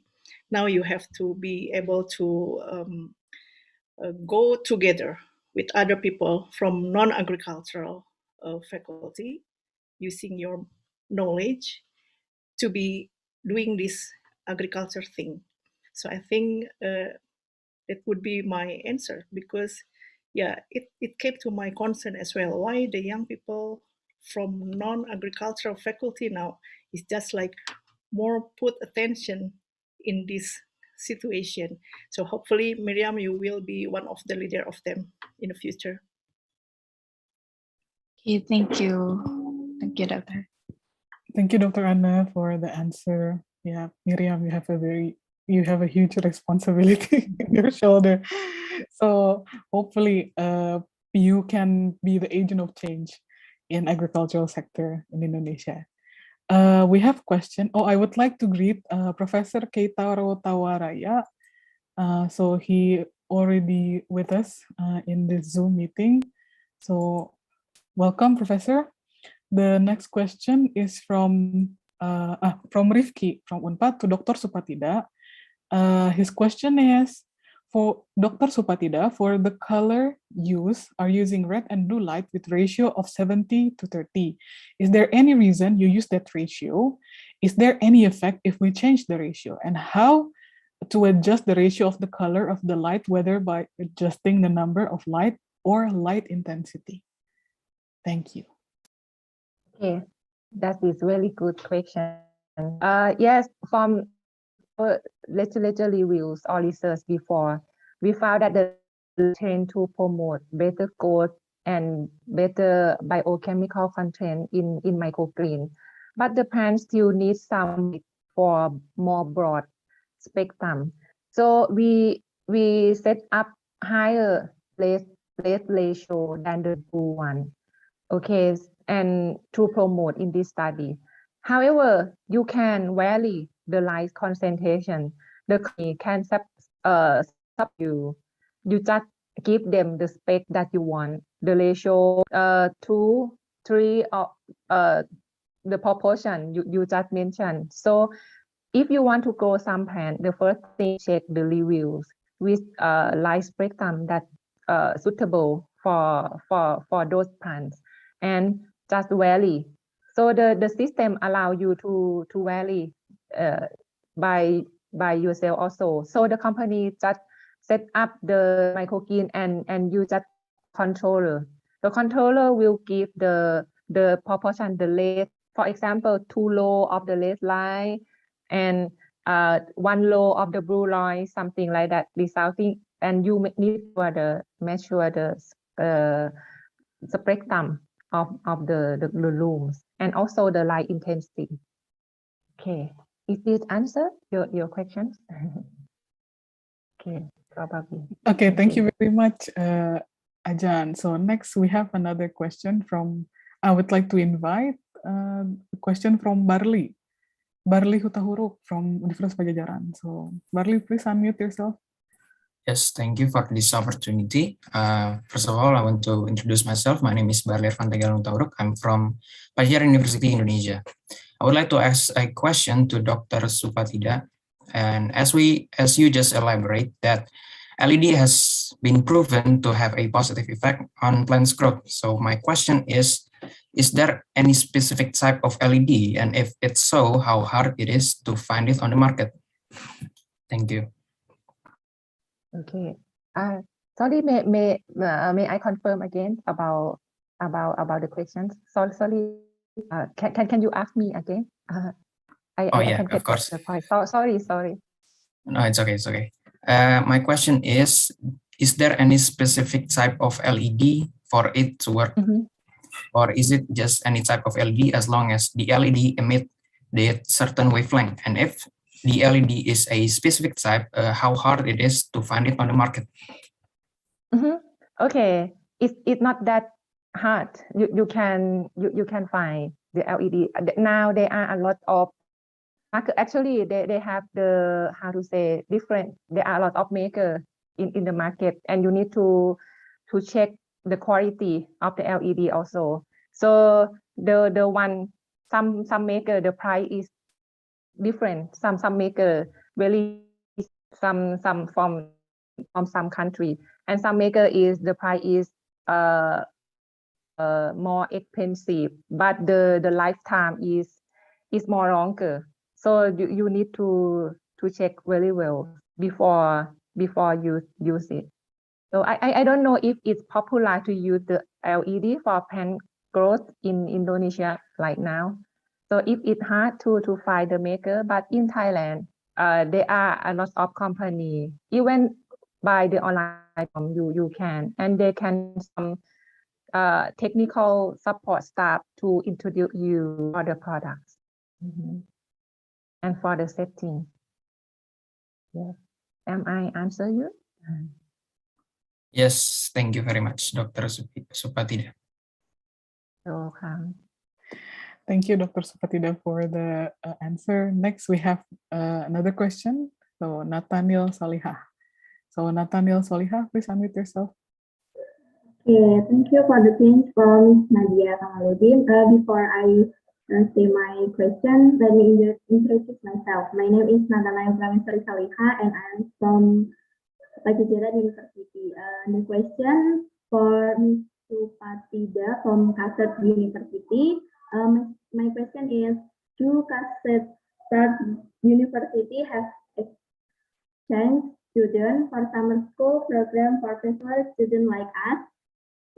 How we can access the information, or we can join that program? Thank you for the answer. Thank you for very much. It's very interesting question for us also. So we try to promote a lot of international program, and we really welcome international students to join the university under the MOU. Now I still discuss with Dr. Rahmat Dior to set up the MOU with the university, your university and our university. So by under you can come to our campus, our university. So if some student, Indonesian student willing to be an exchange student, we can connect to the laboratory here. Okay, and it's possible, and we welcome students. So for the scholarship, okay, for the student, it depends on the programs. It depends on the program. Some program we have the financial support, but mostly we have the support for the master program for the international student. So maybe you can, or your friend can ask me, contact me directly later on. Thank you. Okay, thank you, Mr. Patida. Thank you very much, Dr. Supatida. We hope the MOU will be signed soon. So there is a lot of cooperation that can be done. So one of it will be the student exchange. I have one question for Dr. Supatida. So in my knowledge, that microgreen can be regrown. Am I right? No? So if you purchase, like you purchase the growth media, you purchase the plant plus the growth media, and then you can regrow it in your own home. So maybe when it comes to the supermarket shelf who's selling the microgreens, it can be modified according maybe to the producer need. So when it comes to regrowing it at home again, what kind of advice would you give in order to get like maybe the same quality as we get as when we first bought the microgreen? So, and then one of the questions, so for fragrance or aromatic plants like shisho, so the red light's exposure can increase the phenolic content. So it might influence the taste a bit if I'm not wrong, because phenolic compound has a smell or a unique kind of taste. So is there any advice would you that you can give to us that would like to regrow our own microgreen home? Okay. Normally the maker, the producer, when they sell the product, they move the substrate because they concern about the clean and the safety of the product. So sometimes they cut just only the upper part of the product to sell, or only remaining just growing substrate. So it's quite hard to regrow the plant. I mean, for the consumer. But and also when they sell, some maker they don't use growing media, just the seed supply. So quite hard to regrow the plants, I think. But recently the seed of the microgreen already introduced to the market, so we can buy the seed, grow ourselves. And if you want to regrow the plant again, you need to supply the substrate. So I recommend the consumer to grow with some easy substrate that they can find in the local. Some microgreen very easy to grow again, like a morning glory and some microgreen. So you can do it. But from the market, from the packaging, maybe it's quite difficult to regrow. I see the modified probably. We need to find, so it's really good for the consumer. Yes, thank you very much, Dr. Supatida, for the answer. I think do we have any time, Ms. Lilian, for any discussion session, or? I think it's enough, Miss. Okay.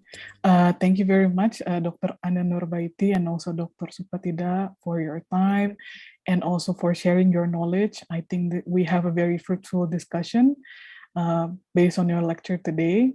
So for me, myself, I've learned a lot regarding microgreens and also use of biofertilizer for sustainability.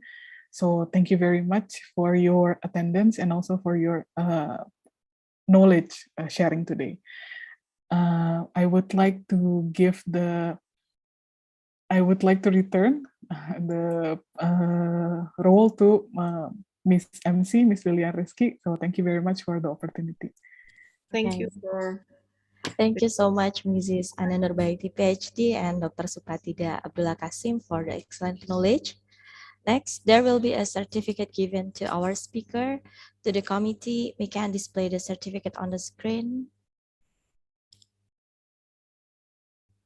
Okay, first, there will be appreciation session for Mrs. Anna Nurbaiti. To Mrs. Anna, please get ready and post to be documented with a certificate that have been displayed on the screen. Thank you very much. Okay, thank you so much, Mrs. Anna. Next, there will be appreciation session for Dr. Supatida. To Dr. Supatida, please get ready and pose to be documented with a certificate.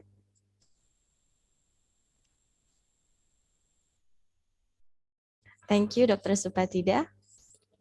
Okay, before we are continue to our next agenda, I want to remind all the participants to rename your ID to the format on the chat box below the sent by the committee. And next, we will continue the discussion panel, which will be guided again by Ms. Nadia Kamaludin. So please, Ms. Nadia, time is yours. Thank you very much, Ms. Lilian Rizky. We have another invited speaker, so welcome to session 2 to all the participants. I would like to greet our first speaker, Dr. Almas and Sadikov. So Dr. Almas, are you with us already? Hello. Yeah, Dr. Nadia. Hello. Still have a problem connection already? Did you hear me well? Yeah, I can hear you very well, Dr. Almas. Okay. Thank you for joining us today. What time is it now in Kazakhstan? In Kazakhstan is 9 of morning. Oh, so it's 9:30. 9:30. So, so yeah. There is 1 hour differences. Yeah. Can I share the presentation? Sure, sir. I would like to introduce yourself first, if I may. Yeah, sure. Okay. Before you introduce me, I will try to share ekran. Okay. Okay, sure, sir. No problem.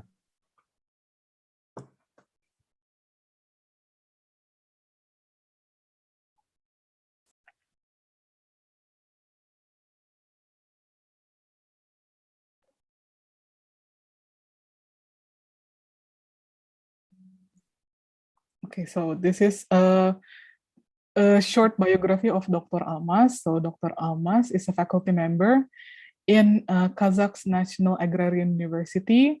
He graduated his bachelor until his PhD in Kazakh's National Agrarian University, and he also obtained a scholarship from Slovak University in Agriculture in Nitra Erasmus Mundus scheme.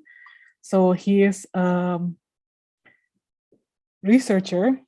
He is a junior researcher in Kazakh's National Agrarian University, and he used to be a consultant for FAO, United Nations. So Dr. Almas will give a presentation for us today. Dr. Almas, maybe you can share your screen now? Yeah. I will try. Okay. Just a moment.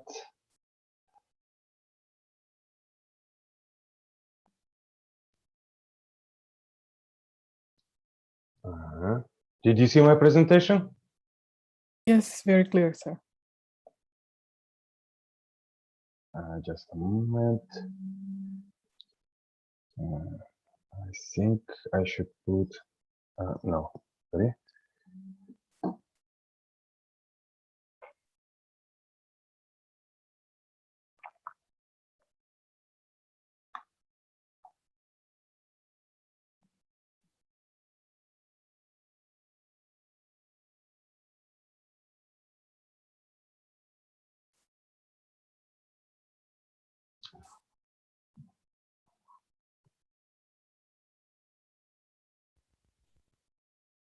Uh-oh.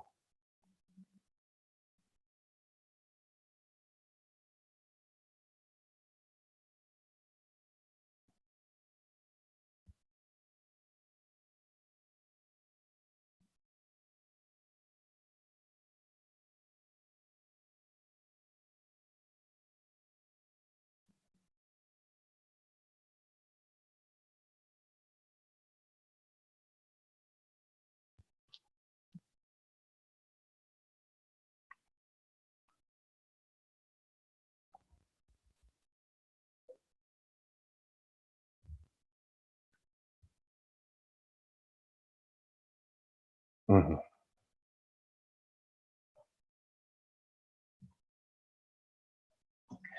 So,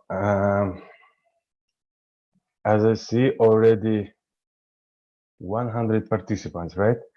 It's very good. Uh, Good morning one more time.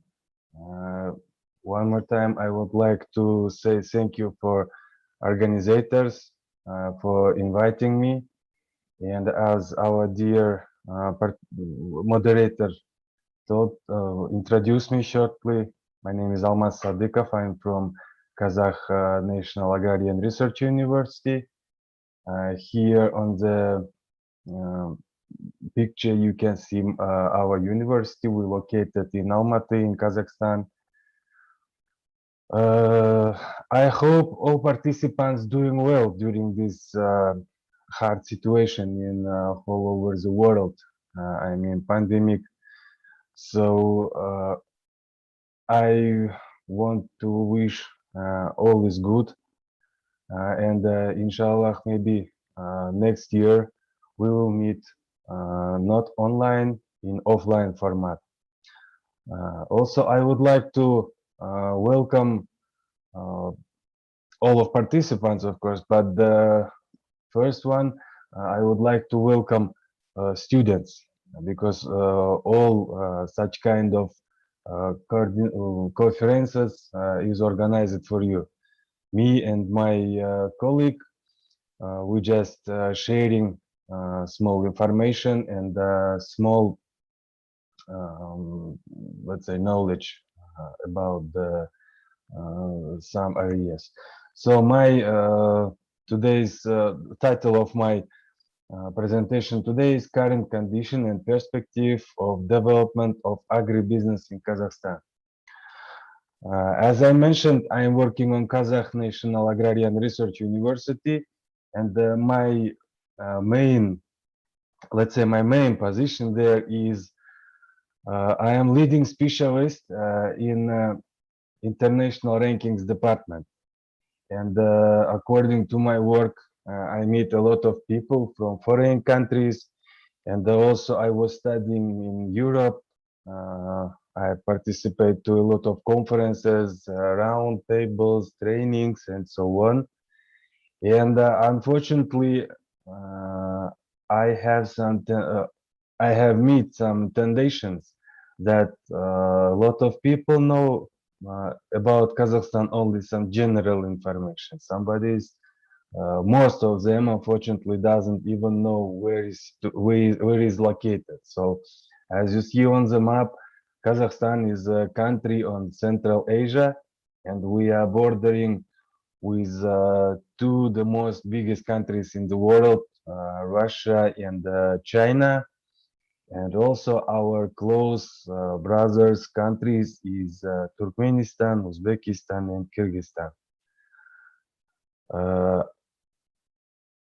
Our capital is Nur Sultan, is more central, is more closer to Russia, and I am situated in Almaty, as you see on the map. So I'm not showing this map only for geographical.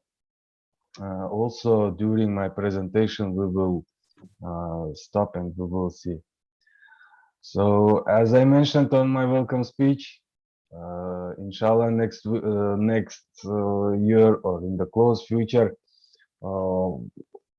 this such kind of conferences will organize at in Indonesia, in Kazakhstan, doesn't matter. Earth is very big, so look at our the capital. Actually, on my lecture, I'm not going to tell about the general economy of Kazakhstan, about some gross domestic products or gross national products. I will shortly give you current situation about agribusiness in Kazakhstan. So I would like to start from the words words of our first president. I guess you heard about him. Growing welfare of Kazakh citizens increase and income and quality of life. So the main task for agrarian and for industrial complex of the Kazakhstan is to increase labor productivity and export of processed agricultural products 2.5 times by 2022. And according to this, all state support measures should be focused on the large scale attraction of the modern agricultural technology to the country. I would like to say also that not only task for agrarian, it's also task for us, for our university. Previous year we get the highest level in the educational system of Kazakhstan. We get the level of research university. So in 2016, we created the agri-technical hub, which is located in base of our university. So as you see on the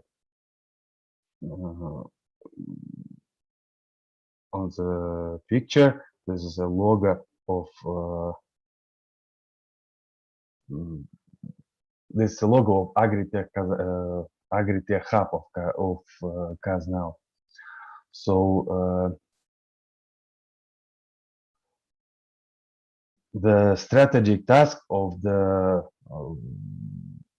Agritech Hub is to include our university among the leading agricultural universities in the world and to create modern agricultural industry with a generation of advanced knowledge, the best achievements of the applied and the fundamental research demanded by Kazakhstan and international communities.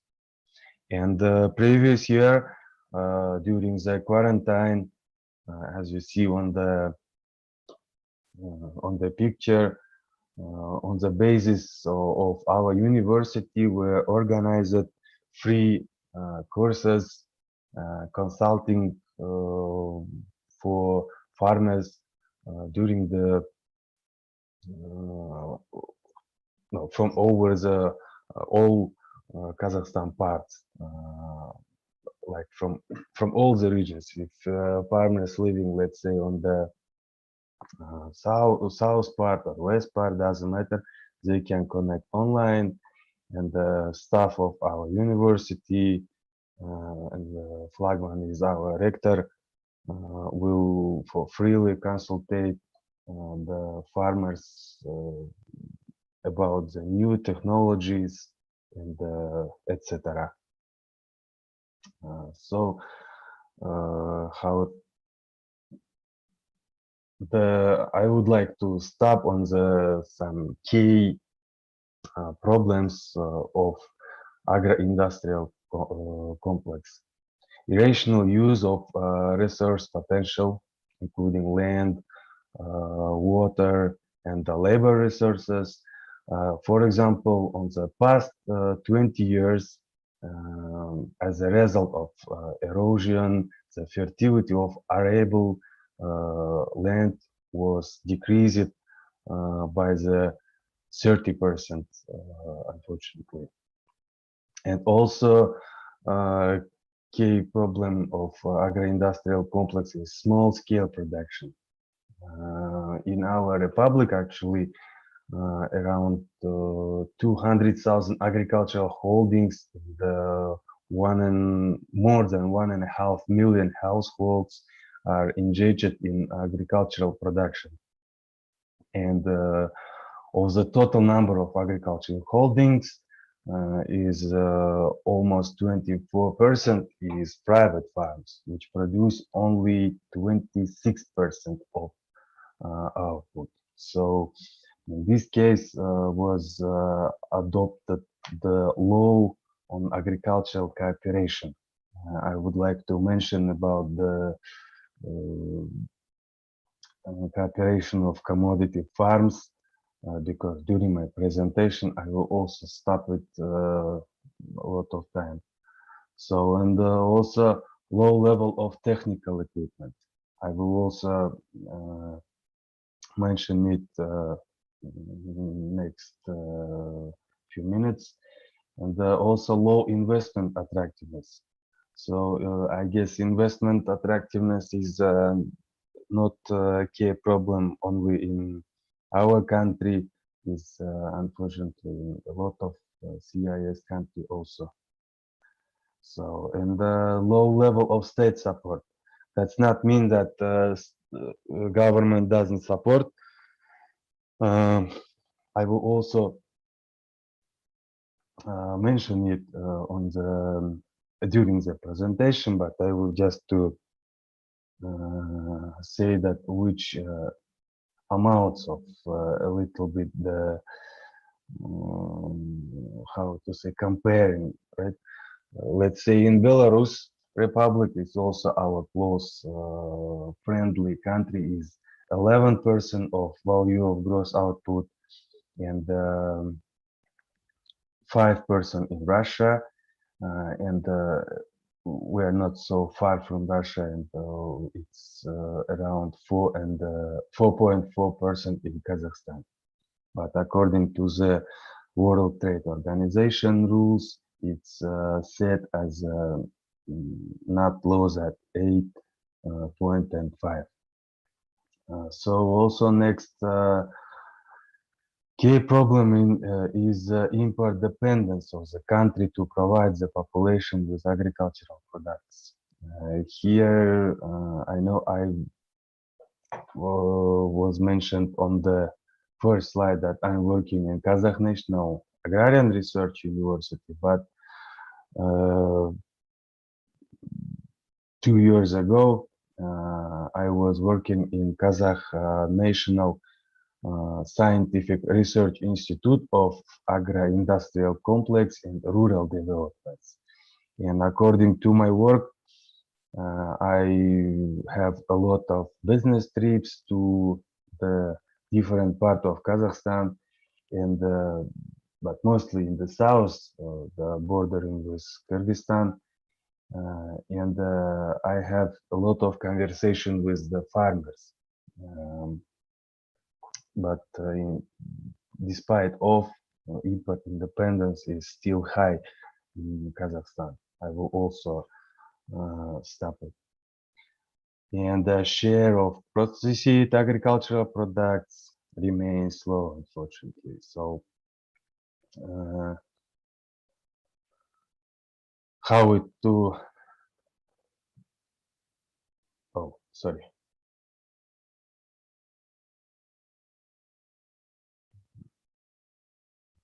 So in this case, we face the challenges. Oh, sorry. Yeah, we face the challenges. The first one is self-sufficiency in socially important food products. As I mentioned, I am from Almaty. Almaty is the biggest city in Kazakhstan, actual financial center. Actually, Almaty was the ex-capital of Kazakhstan. So here I can tell that unfortunately, as a consumer, as an agricultural economist, I can say that let's say socially important, it's dairy products, okay? So for example, and unfortunately 60% of dairy products of Almaty is coming from another countries, and most of them is from the Kyrgyzstan and from Belarus. And also the next challenge is steady increase in the incomes of millions of rural residents. Here I would like a little bit stop. Yeah, of course, increase incomes of millions of rural residents, but the most of them is young generation.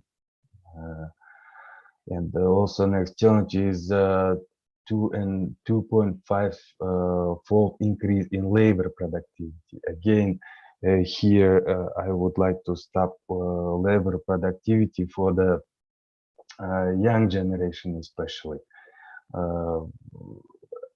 As you know, I'm working on the university, and all time I see the new students in the, because of our university's agriculture, there is a tendency that almost 80% of the students is coming from villages and from another regions of Kazakhstan. So the next challenge is twofold increase in export of agro-industrial products. I think you know that the Kazakhstan is the second place in all over the world by the export of cereal after Canada, but Kazakhstan is not only cereal; it's very we have a huge potential to grow up another, let's say, products, even in livestock. Also, we can grow up a lot of livestock products, let's say. Sorry. Yeah, of course, according to the previous slide, you can ask what about the state policy. Of course, since independence, Kazakhstan get independence 30 years ago. Kazakhstan developed 10 policy documents on the basis of which state policy in agro-industrial complex is implemented. So agricultural sector has the lowest labor productivity, unfortunately. On the average, $5,000 is produced per employee in agriculture. Here is some comparing similar indicator, let's say in Belarus is 33.5 thousand, and in Russia is 80.4 thousand. As you see, the Belarus Republic is by the agriculture productivity is on the first place in former, not former, like in CIS countries. And in developed countries is almost $10,000. So state policy in Republic of Kazakhstan is, let's say, like on the perspective, labor productivity can be increased by switching to highly profitable crops like lentils, flax, soybeans, which have a consistently high demand in the world.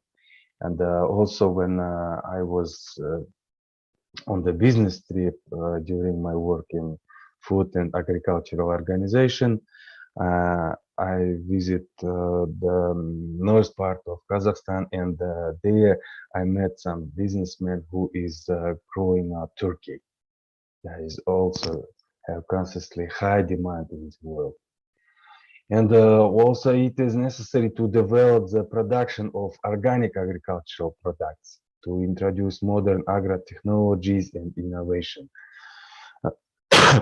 Sorry, I will not stop in the organic agricultural products because it's just current situation in Kazakhstan, but we have laws about the organic productivity, and actually my PhD thesis is focused on organic agricultural products.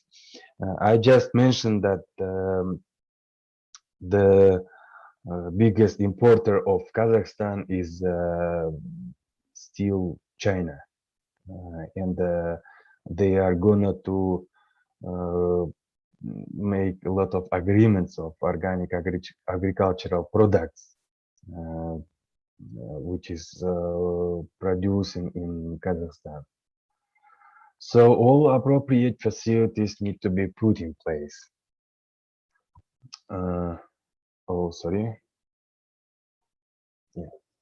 About the technical equipment. There is less than one tractor per hectare of agricultural land.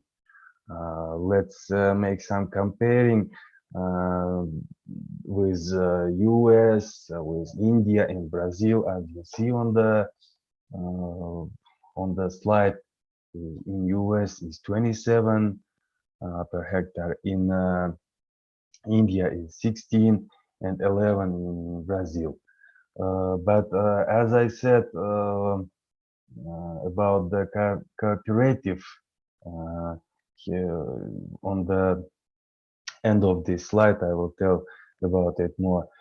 68% of the hectare of the tractor fleet and 68% of the combined fleet are over 10 years old. And average depreciation of the entire fleet of agricultural machinery is 76%. And the average renewal rate of agricultural machinery is 3.5 with an optimum of 6%, unfortunately. So if we go to statistics, we can see the very low. Yes. The using of worn out and obsolete equipment increases repair and fuel cost by an average of 20%, which ultimately leads to lower yields. You know, when actually I meet all time a lot of farmers, and even without any cooperatives, state, our government is trying to support with subsidies, but the problem is in the logistics. When my not my just farmer, which I visit by the business trips, he said yes, it's good, like subsidizing is as a farmers I take with very low cost, but I should go. Not on every gas station I can buy it. So is this 20% is like nothing. Investment subsidized introduced for the purchase of agricultural machinery and equipment with reimbursement of between 20% and 80% of the cost incurred by rural entrepreneurs. The same situation with reimbursement when I was in south part of Kazakhstan. When I show my presentation, they stop me and start to ask about the subsidies. They are very interesting on it.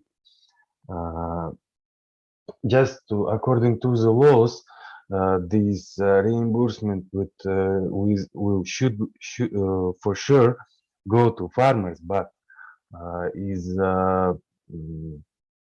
depending on the local budget. There is no any percentage for all Kazakhstan. Let's say I came from Almaty, and they are staying in touch all time with farmers from Almaty region, and in Almaty region level of life is much higher than in the south part, and that's why the reimbursement is also higher.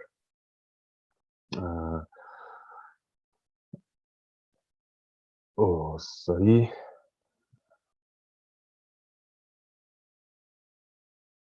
Insufficient using of resource potential. Just a moment.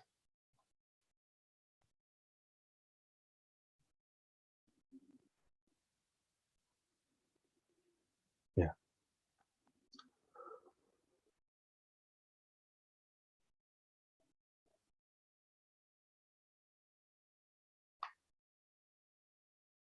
As I mentioned on the welcome speech, the guests who came to Kazakhstan are very surprised about our potential which have Kazakhstan. So over the past years, over the past 20 years, sorry, erosion has reduced the fertility of arable land by 30%. Oh, sorry. Yeah. There is a necessity to improve soil fertility through mineralization. We would complete licensed plants to produce fertilizers with the involvement of foreign investors. So, as I mentioned by the first slide, this is not a problem only in Kazakhstan. And also area of irrigated land in actual use decreased from the here also unfortunately from the 2.5 million hectares to 1.1 million hectares. So according to the Ministry of Ecology, area of irrigated land increased to 1.5 million hectares. Here is some non-adequate statistics, but please pay attention that decrease from 2.5 million hectares to 1.1 million is an actual use only. So irrigated land accounts for 42% of gross crop production. Sorry. And also, as I mentioned about the cooperatives, in this case, we should improving household efficiency. It is necessary to adopt state support measures such as encouraging and the establishment of service and marketing cooperatives. So subsidies and loans to cooperatives and microcredits.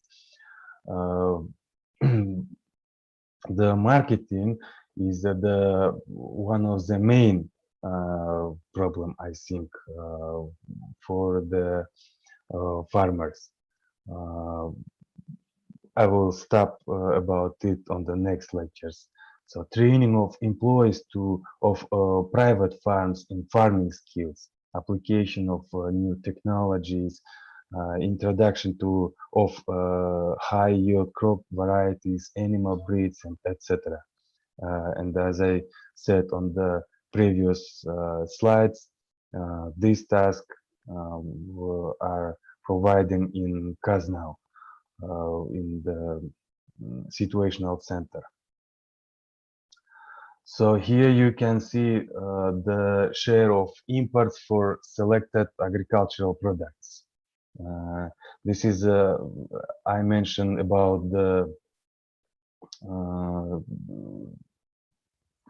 just my view as a consumer from the Almaty, but here is statistics by all the Republic of Kazakhstan. So as you see on the picture, even the 70% of fruit coming from another countries. Poultry meat is around 57%, and sausage products is 44%, dairy products 50% in all over the Kazakhstan. And the biggest statistics is canned fruit and vegetables is 95%. But here is, I doesn't show it on the presentation. Also, Kazakhstan importing the canned meat products. You know, the like don't think that it's advertising, but is increased last years. So, oh sorry, According for the previous slides, we see the four main problems of agricultural sector. So as I said, is low investment, attractiveness. This is not only for us, and the low level of state support for agriculture, distribution of subsidies. I mentioned with examples also, and the problems of storage and marketing of agricultural products. As I said, the marketing, I also want to make some small example. I make consultation for the farmers from the Almaty region. He does not problem of with the storage. Actually, he have the almost 300 hectares of land, and his main problem is about the marketing. He can use all the 300 hectares, but he doesn't know where to sell it, and that's why he using only 40 and 50 hectares, so it's nothing. Yes, here I guess we should copy the way of, or we should make some study with the American way. Nowadays, our close partner Turkey using it. It's kind of obligatory, yes, for the regions, markets, restaurants, and so on. It's obligatory to use only the products of Kazakhstan. So one of the last slide is about the funding for scientific research. Approximately 20% of the total funding which is related to scientific research is allocated for agricultural scientists. And the majority of budget funded research projects and programs unfortunately remain unclaimed or low demand for the national economy. According to the Ministry of Agriculture of our republic, only 8% of the result of scientific and technical activities are implemented in production. So we should pay attention for it more. And more than 90% of all funds which is allocated to research, less than 10% for experimental work, and unfortunately that's for bad statistics, 0% to transfer and commercialization. But actually, if we compare with world practice, these three blocks account for approximately the same amount of funding, 30 and 35% of each. And as a planning of the Ministry of Agriculture, Ministry of Education and Science, financing of science is planned to increase to 1% of GDP till 2025. So that was my last slide. Thank you very much for your attention.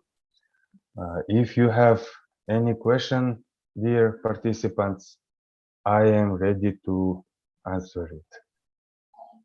Thank you, Dr. Almas. To all the participants, I would like to remind you that later, after we finish the fourth invited speaker, we will have a discussion with Dr. Almas. So if you have any question, you can drop your question in the chat box, and Dr. Almas will answer it later. So next, I would like to invite our fourth speaker, Professor Tawaraya Keitaro. So Professor Tawaraya Keitaro, are you with us? Now, sir? Yes. Can you hear me? Yeah, I can hear you very clearly. How are you, sir? Konnichiwa. Yeah, fine, thank you. Okay. I would like to briefly introduce Professor Keitaro Tawaraya. So Professor Keitaro Tawaraya is a professor in Faculty of Agriculture, Yamagata University. He graduated his bachelor to Doctor of Agriculture in Graduate School of Agriculture, Hokkaido University. He is a full professor since 2007, and also recently, last year, he received an award, the 65th Society Award of Japanese Society of Soil Science and Plant Nutrition. Today, he will present a very interesting topic, use of arbuscular mycorrhizal fungi for sustainable phosphorus utilization. So, everyone, I would like to welcome Professor Dr. Tawaraya Keitaro.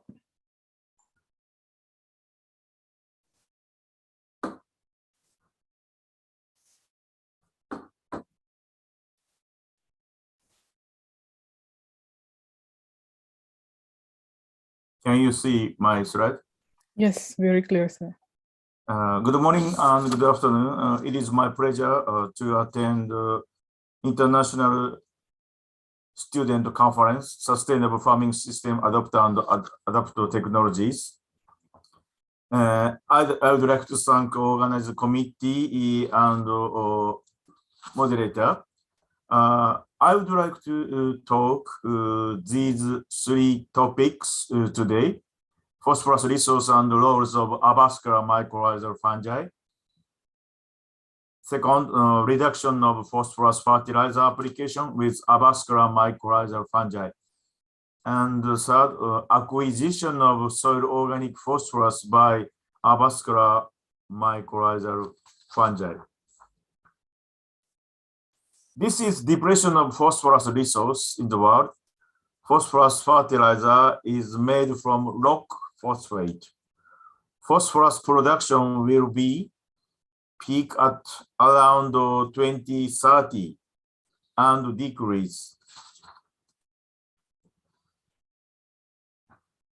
Sorry.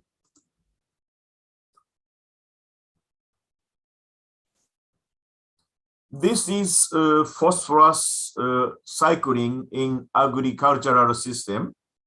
Conventional cultivation system depends on application of chemical phosphorus fertilizer produced rock phosphate.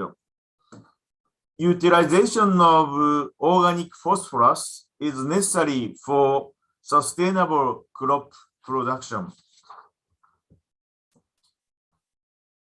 To respond to exhaustion of phosphorus, we need to make strategy to use P in agriculture and forestry. There are three steps of strategy. First, it is necessary to reduce the application of phosphorus fertilizer to field soils.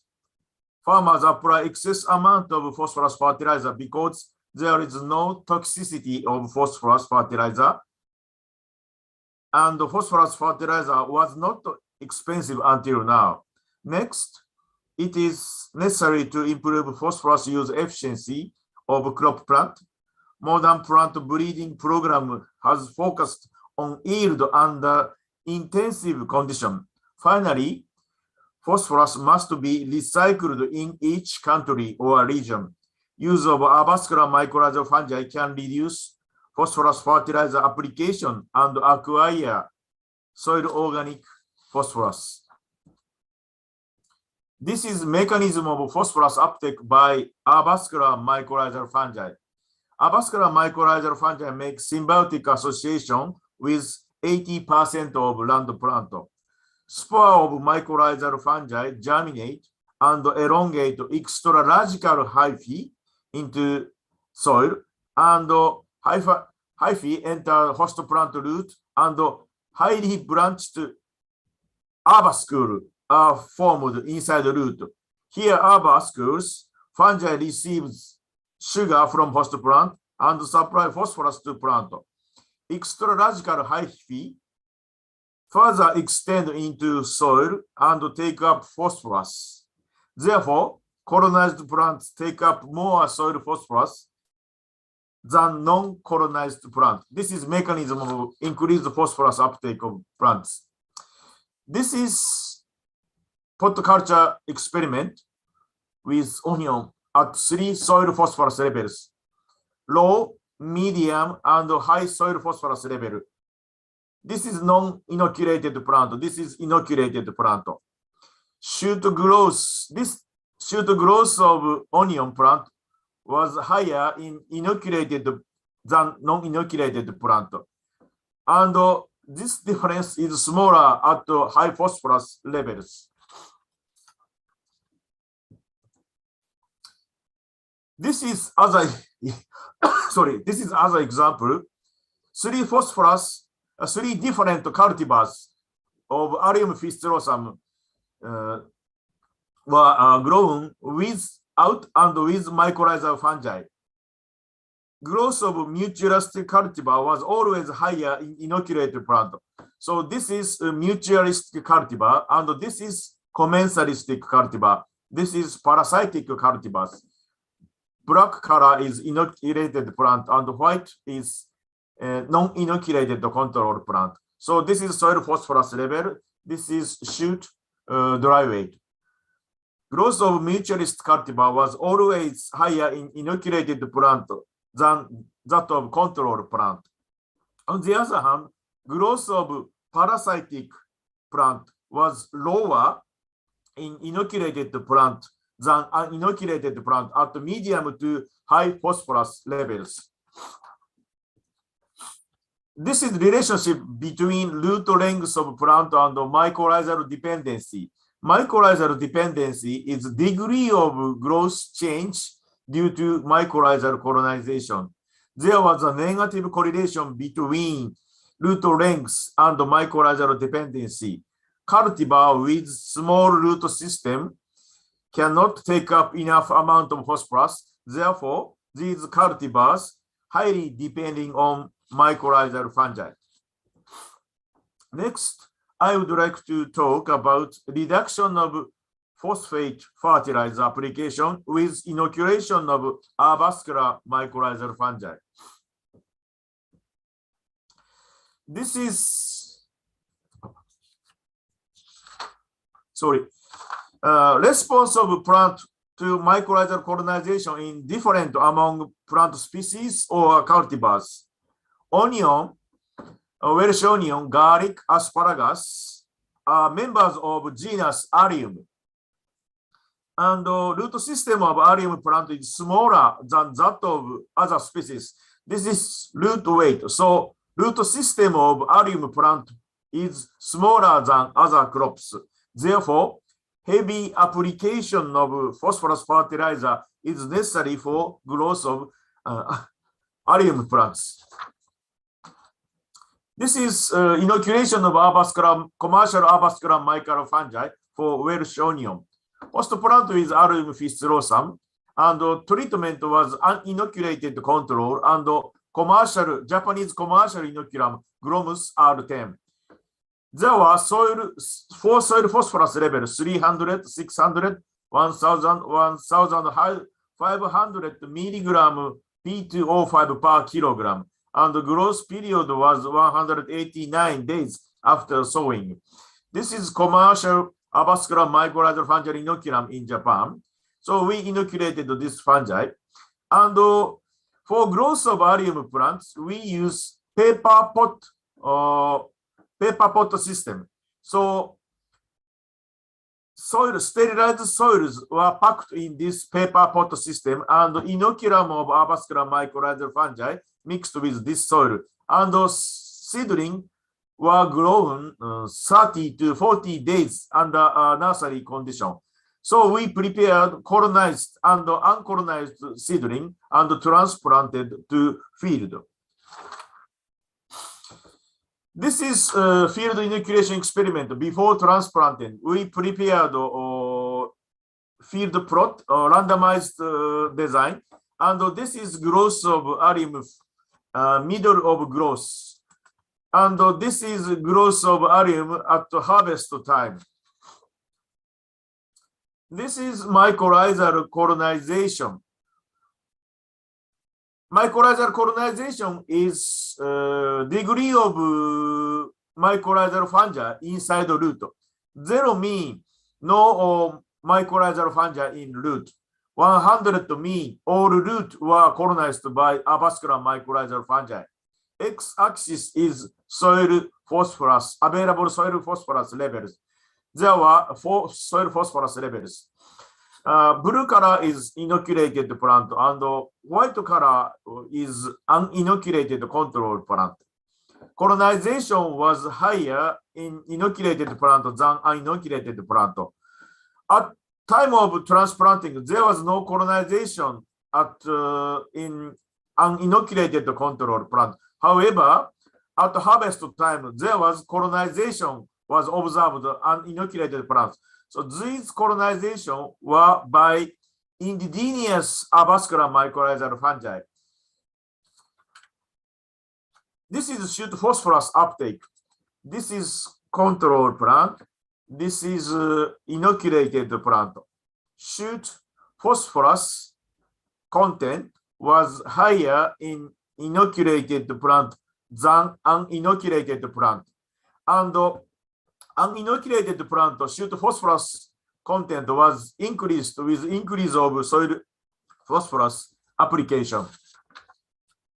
This is yield of allium fistulosum at harvest time. This is gross yield of allium fistulosum at harvest time. And this is yield of allium fistulosum with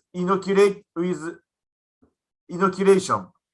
Shoot fresh weight was 200 gram per plant at the highest phosphorus level of uninoculated plant.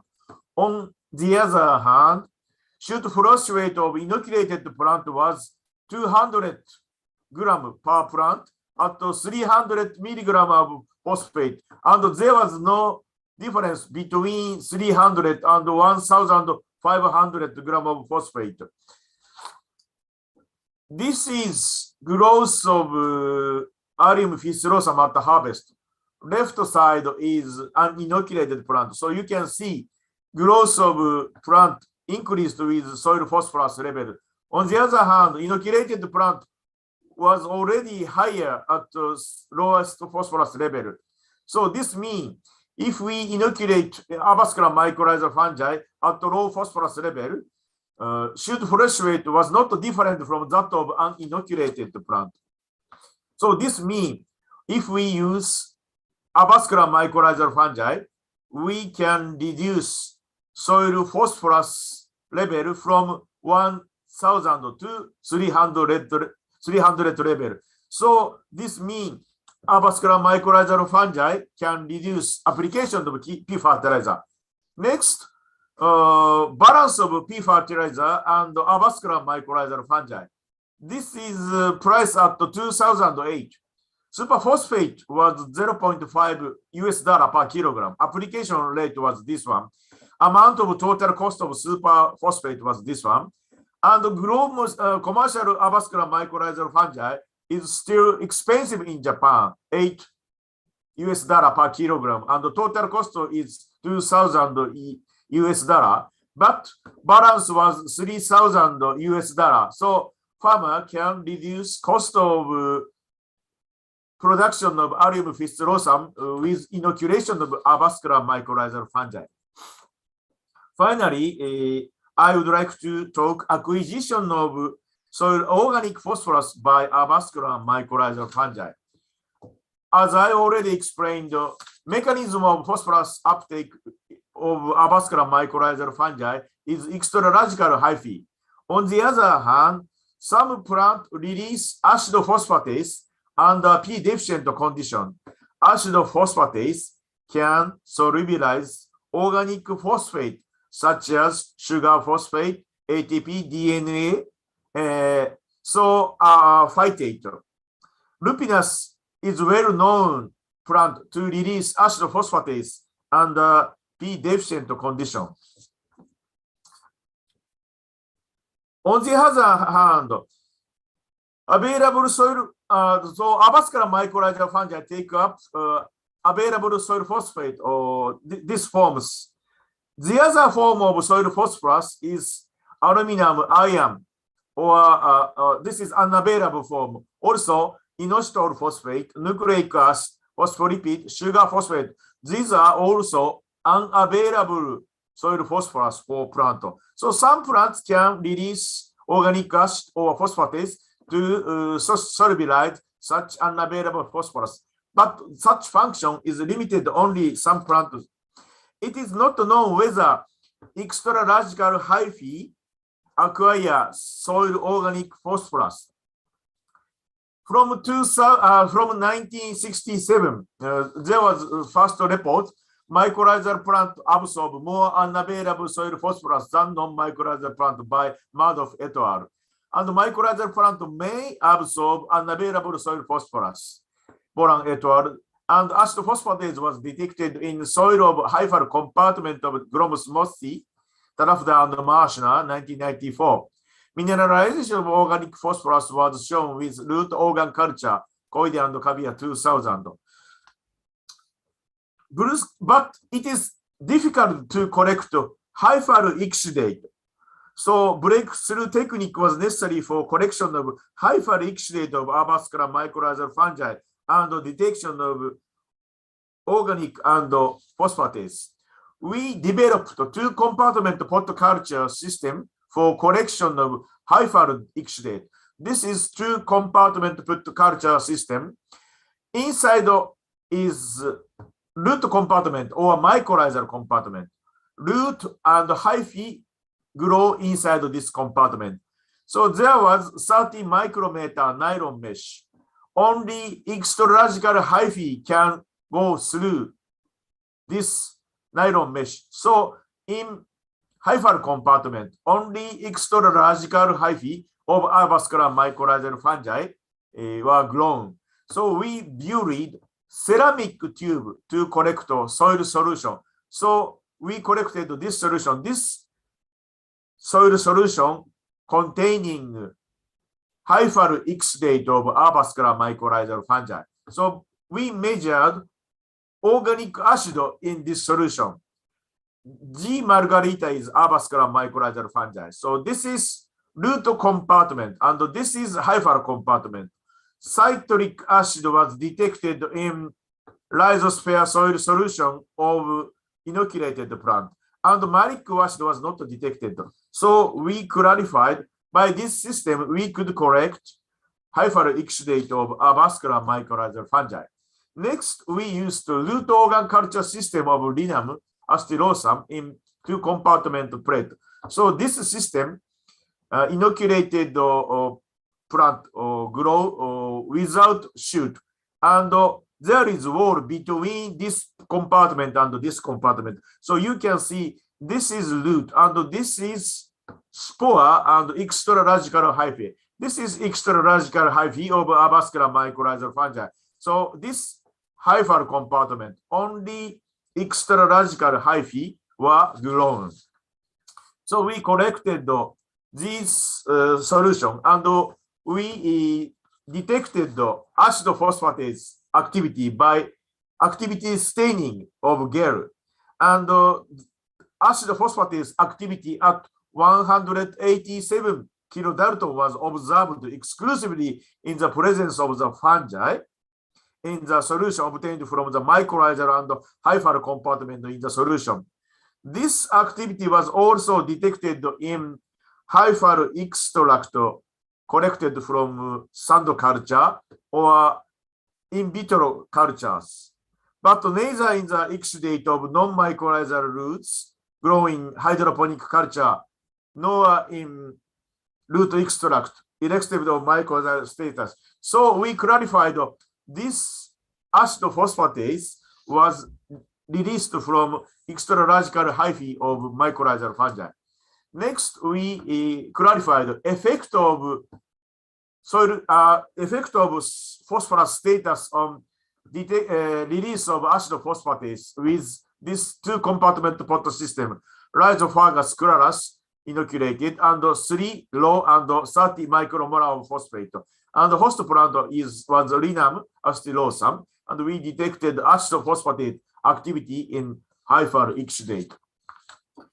This is 3 low and 30 micromolar of phosphate. And this is acetophosphatase activity of hyphal surface bound. Hyphal surface bound acetophosphatase activity was higher in 3 micromolar treatment than 30 micromolar treatment. And acetophosphatase activity in medium of hyphal compartment. There was no phosphatase activity in 30 micromolar solution. And in 3 micromolar phosphate concentration, acetophosphatase activity was detected. So we showed that extraradical hyphae of avascular mycorrhizal fungi release acetophosphatase to soil. Phosphatase mineralize organic soil phosphorus and supply available phosphorus to host plant. Inoculation of avascular mycorrhizal fungi can contribute to phosphorus recycle and achieve sustainable crop production. Sorry. Conclusion of today's talk: inoculation with avascular mycorrhizal fungi reduces the amount of phosphate fertilizer application and the cost of cultivation. Avascular mycorrhizal fungi release acetophosphatase from extraradical hyphae into the hyposphere and can acquire soil organic phosphorus. Thank you for your attention. Thank you very much, Professor Tawaraya. So all the participants, we will start the discussion session. We already have one question for Dr. Almas from Aji, Mr. Aji from Universitas Jember. His question is, one of the main problem in the agricultural sector you stated is the distribution of subsidies. In Indonesia, we face the problem of occupation in many sectors that may impact the investment efficiency in the agricultural sector. So how to establish proper cooperation between government, farmers, and enterprise to normalize the distribution of subsidies, if it's possible with the case of in your country? So Dr. Almas, you can answer the question now, maybe.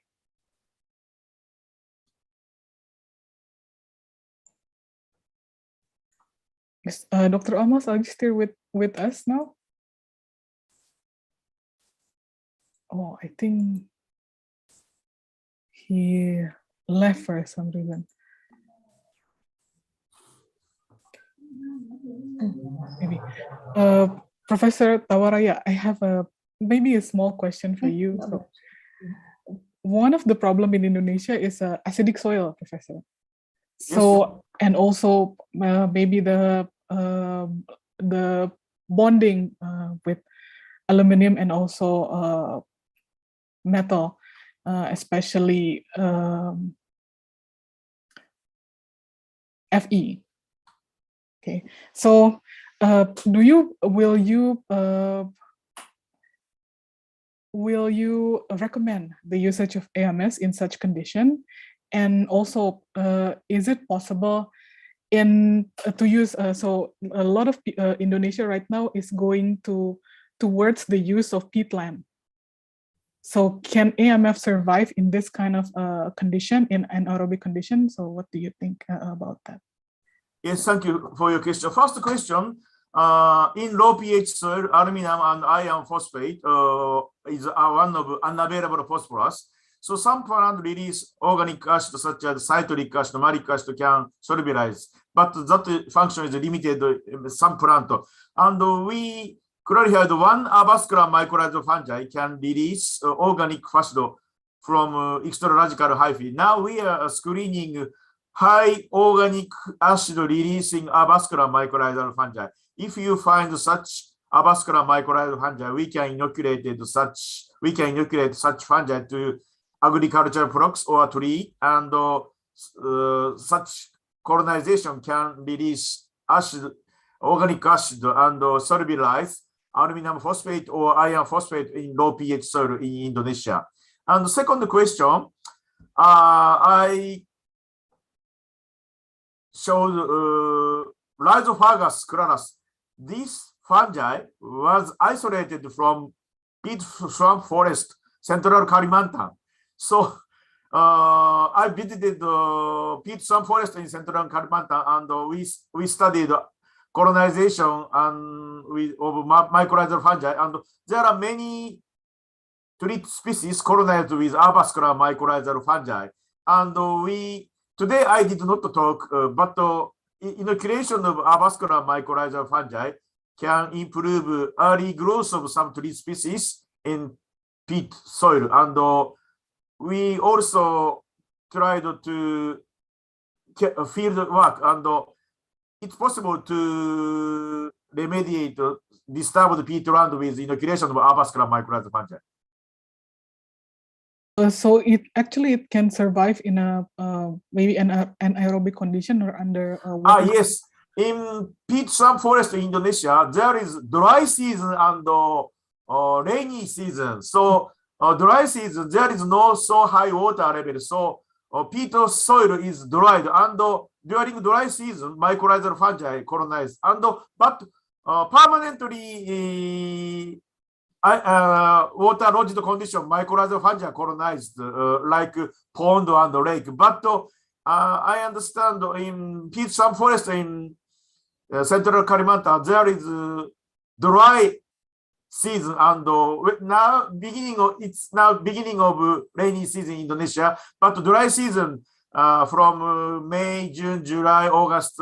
So there is no so many water level, and many plants are colonized by avascular mycorrhizal fungi.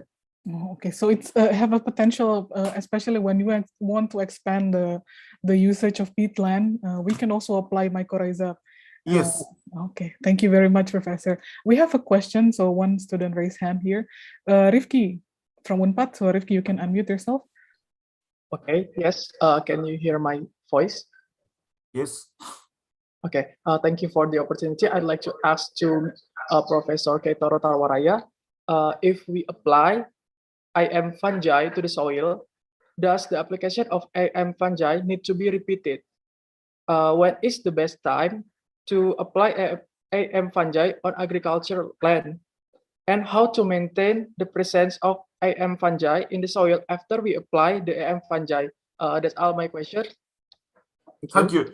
Yeah, that is a very good question. So there is some indigenous mycorrhizal fungi, but sometimes indigenous mycorrhizal fungi is very effective, or sometimes indigenous avascular mycorrhizal fungi is not effective. Some indigenous is very parasitic, so cannot take up more phosphorus. So, but we don't know ability of indigenous mycorrhizal fungi. If there is no AMF, indigenous AMF in soil, or native indigenous mycorrhizal fungi is low activity, we should inoculate. But we don't know, we clarified inoculation of annual crop, vegetables. So for vegetable, we always inoculate vegetable crop, but we don't know how long time inoculated commercial mycorrhizal fungi survive 1 year, 2 years, 3 years. Now we are monitoring. So if inoculated effective mycorrhizal fungi 2, 3, 4 years, farmer do not need to inoculate again. But sometimes indigenous fungi can replace with introduced mycorrhizal fungi. In such case, farmer must buy commercial fungi every year and inoculate every year. Now we are monitoring, but interaction with indigenous fungi can determine effectiveness or survival of introduced effective mycorrhizal fungi. That's all. Okay, thank you, Prof. Tawaraya. Professor, is it the case of a horticulture plant? If we want to apply it, for example, in annual plants, is it possible to do so? The application is necessary, or it's not possible to do it? So, which annual crop? Yeah, for example, annual crop. If you want to try to apply for annual crop, for example, is it possible to do so? So reapplication, is it possible? beside horticultural crops? Horticulture plant every year they sow from seed. So at the sowing time, farmer inoculate. But the perennial crop, inoculated plant can colonize 2, 3, 4 years. So depending on condition of host plant. Okay, thank you very much, Professor Tawaraya, for the answer. Next, we have a question for Dr. Alma. So you have 2 questions for you. Yeah. Dear colleagues, I am online. You can ask me, please. Okay, number 1, the question is, one of the main problem in agricultural sector you stated is the distribution of subsidies. In Indonesia, we face the problem of corruption in many sectors that may impact the investment efficiency in the agricultural sector. So how to establish proper cooperation between government, farmers and enterprise to normalize the distribution of subsidies? Is it possible with the case in your country? That is the first question. And the second question is... Excuse me, please, can you repeat the first question? Okay, sir. One of the main problem in the agricultural sector you stated is the distribution of subsidies. Okay. Yes. In Indonesia, we face the problem of corruption in many sectors that may impact the investment efficiency in agricultural sector.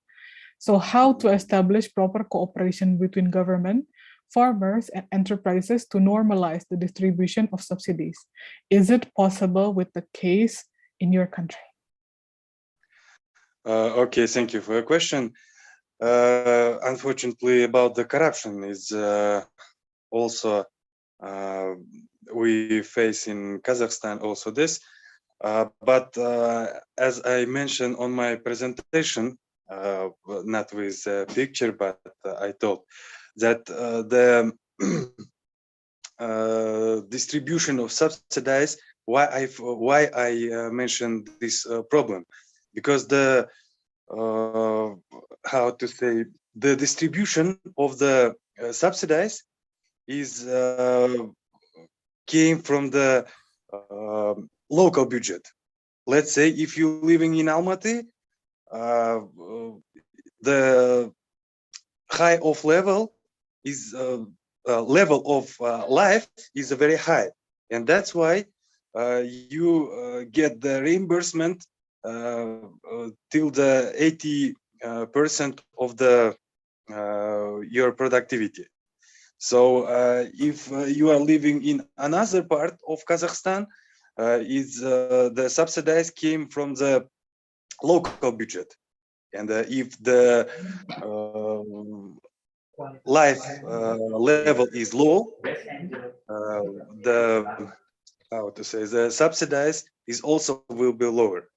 But if this is one of the main problem, and that's why nowadays our Ministry of Agriculture, Ministry of National Economy put it as a challenge, and our government is solving this problem, and in the close future, I guess it's will be increased, and it will be normal in all of the part of Kazakhstan.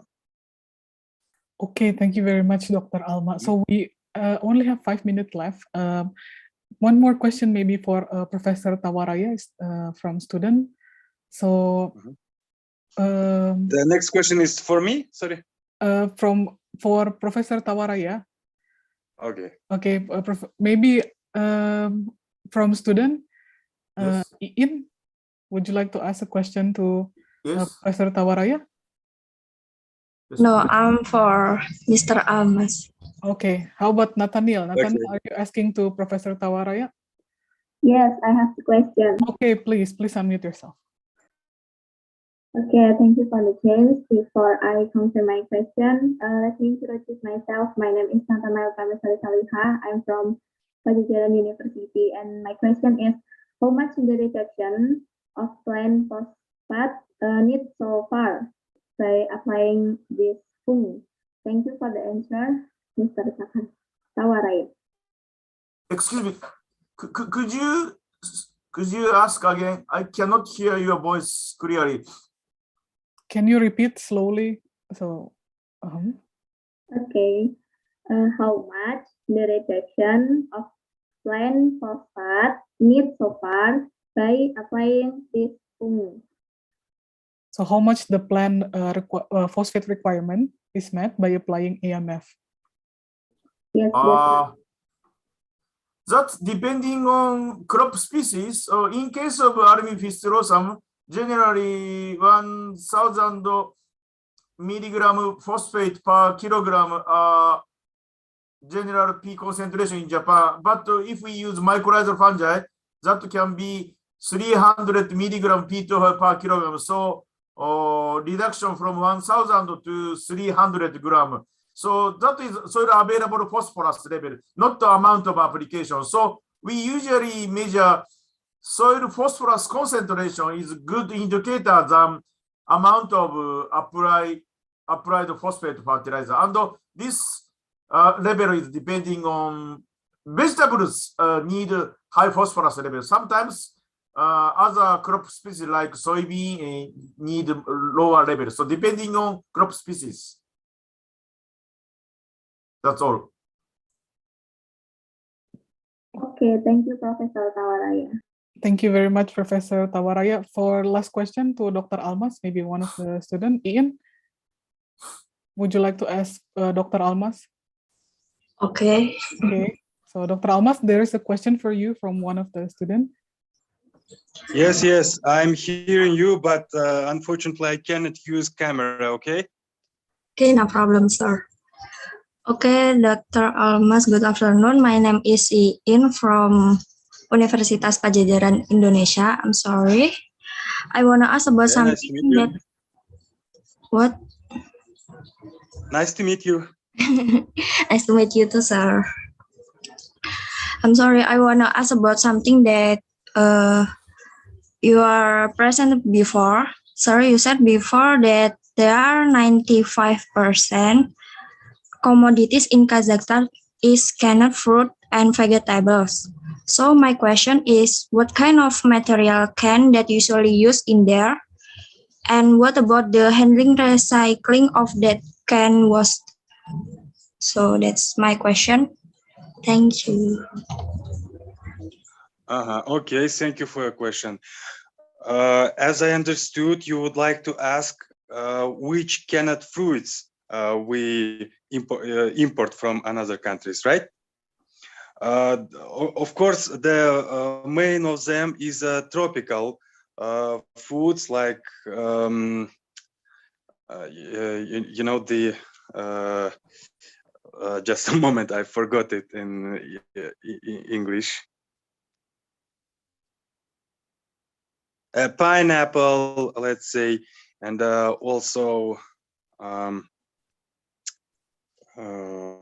how to say, and the local, like it's growing up in Kazakhstan also, but the plant which is canned these fruits came from another countries. I mean, the apples, let's say, the strawberry, let's say, but most of them it is tropical foods, tropical fruits, and 95% of canned fruits and vegetables, let's say corns also, if we talk about the vegetables on the retailing markets, is let's say from the foreign countries. Yeah, just briefly for your question, most of them is tropical fruits. It's okay? Can I respond it? I mean that my question is, what material packaging can to... About the materials. Okay. From the iron and from the glass. Oh, okay. So they are how to handling the recycling of that glass package. Okay. About recycling. Yeah, very good question. In case of ecological part, the recycling last few years, there is how to say, the garbages is divided for the plastic, for the iron, and so on. But it's how to say, new for Kazakhstan, and it's not developed so much as in Europe. Let's say when I was studying in Europe, I saw how they utilize it. But personally, for your question, recycling process is only developing right now in Kazakhstan, but not so much, unfortunately. But yeah. By the way, you ask very good question. Thank you very much.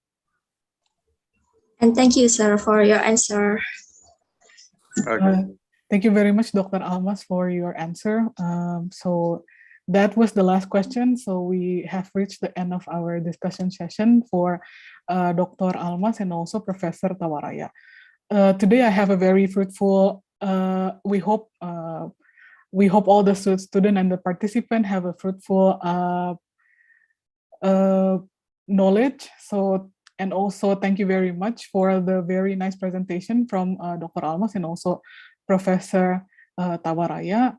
Next, I would like to return the session to MC, Ms. Lilian Rizky. Dear colleagues, can I please add, you can also write on my email, okay? I will write it some later.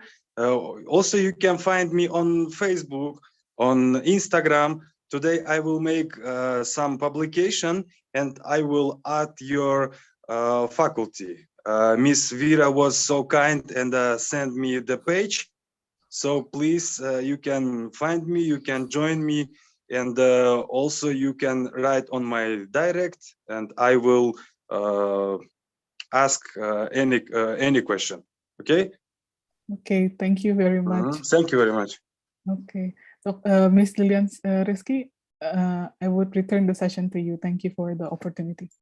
Okay, thank you to our moderator and speaker for the excellent knowledge. Next, there will be a certificate given to the speaker and moderator. To the committee, we can display the certificate on the screen. Okay, first, there will be appreciation session for Mr. Almas Sadikov, PhD. To Mr. Almas Sadikov, please get ready and post to be documented with a certificate that have been displayed on the screen. Thank you for the certificate. Thank you, Mr. Almas. Next, there will be appreciation session for Professor Keitaro Tawaraya. To Professor Keitaro, please get ready and post to be documented with a certificate. Oh, thank you very much for certification. Thank you, Professor. Next, there will be appreciation session for Ms. Nadia Kamaluddin, PhD. To Ms. Nadia, please get ready and post to be documented with certificate. Thank you very much, Ms. Lily. Thank you, Ms. Nadia. Ladies and gentlemen, we will do our last photo session. We request to all the participants to keep your cameras on and prepare yourself. Okay. I will have to give the sign. So we hope all the participants can participate and open your camera.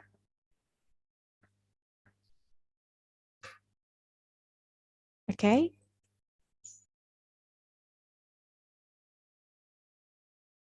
Okay, I will have to give the sign on the count of 3. Please smile. 1, 2, 3. Okay. Okay, thank you for all the participants. Thank you to Ms. Nadia Kamaluddin, PhD, as the moderator who guided. Excuse me. Yes, sir. I will use my camera. Oh, okay. We will repeat our photo session, yeah. Okay. I will have to give the sign on the count of 3. Please smile. 1, 2, 3. Smile. Okay. Thank you for all the participants. Thank you to Thank Miss you very Nadia. much. Yes, thank you, sir. Thank you to Miss Nadia Kamaluddin as the moderator who guided the discussion today. We would like to also thank you for all the speakers who shared their knowledge that will be useful for all of us. And also thank you for all the participants who were very enthusiastic about participating in this fourth International Summer School 2021. Ladies and gentlemen, the first day of the fourth International Summer School has come to its end. Before you go, please fill in the attendance form link on the chat box below sent by the committee. And hopefully the condition of this pandemic will not be barrier for all of us to continue our activity. Ladies and gentlemen, don't forget to join parallel session at 1 p.m., which we held on the Zoom platform. On behalf of the committee, I would like to thank you for your participation and apologize if there are any shortcoming in the implementation of today's event. I'm Lilian Rizky as the Master of Ceremony. See you tomorrow on the second day of the 4th International Summer School. Thank you. See you.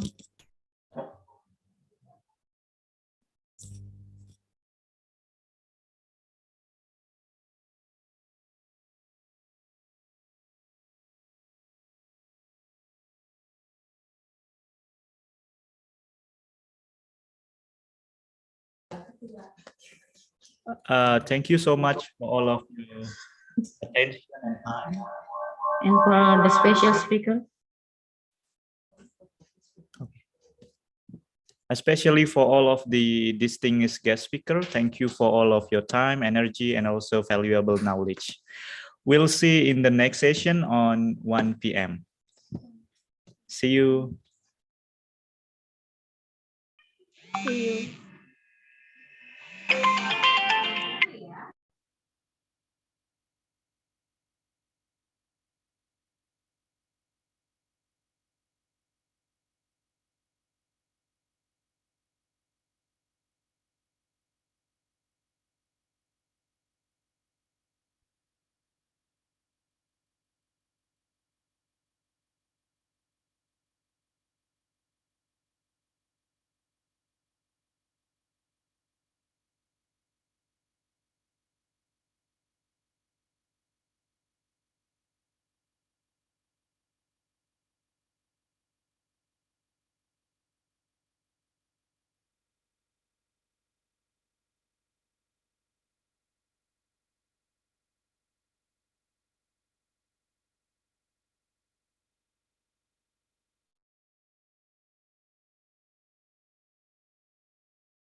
Okay.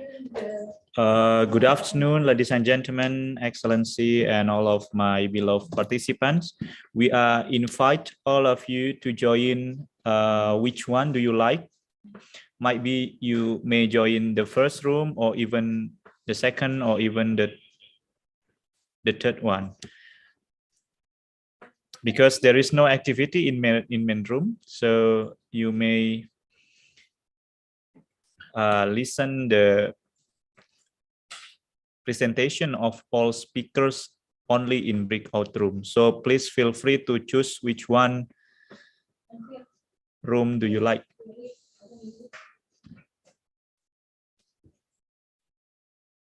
We will start the presentation in 1:20 p.m.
Kebanyakan dari sini contoh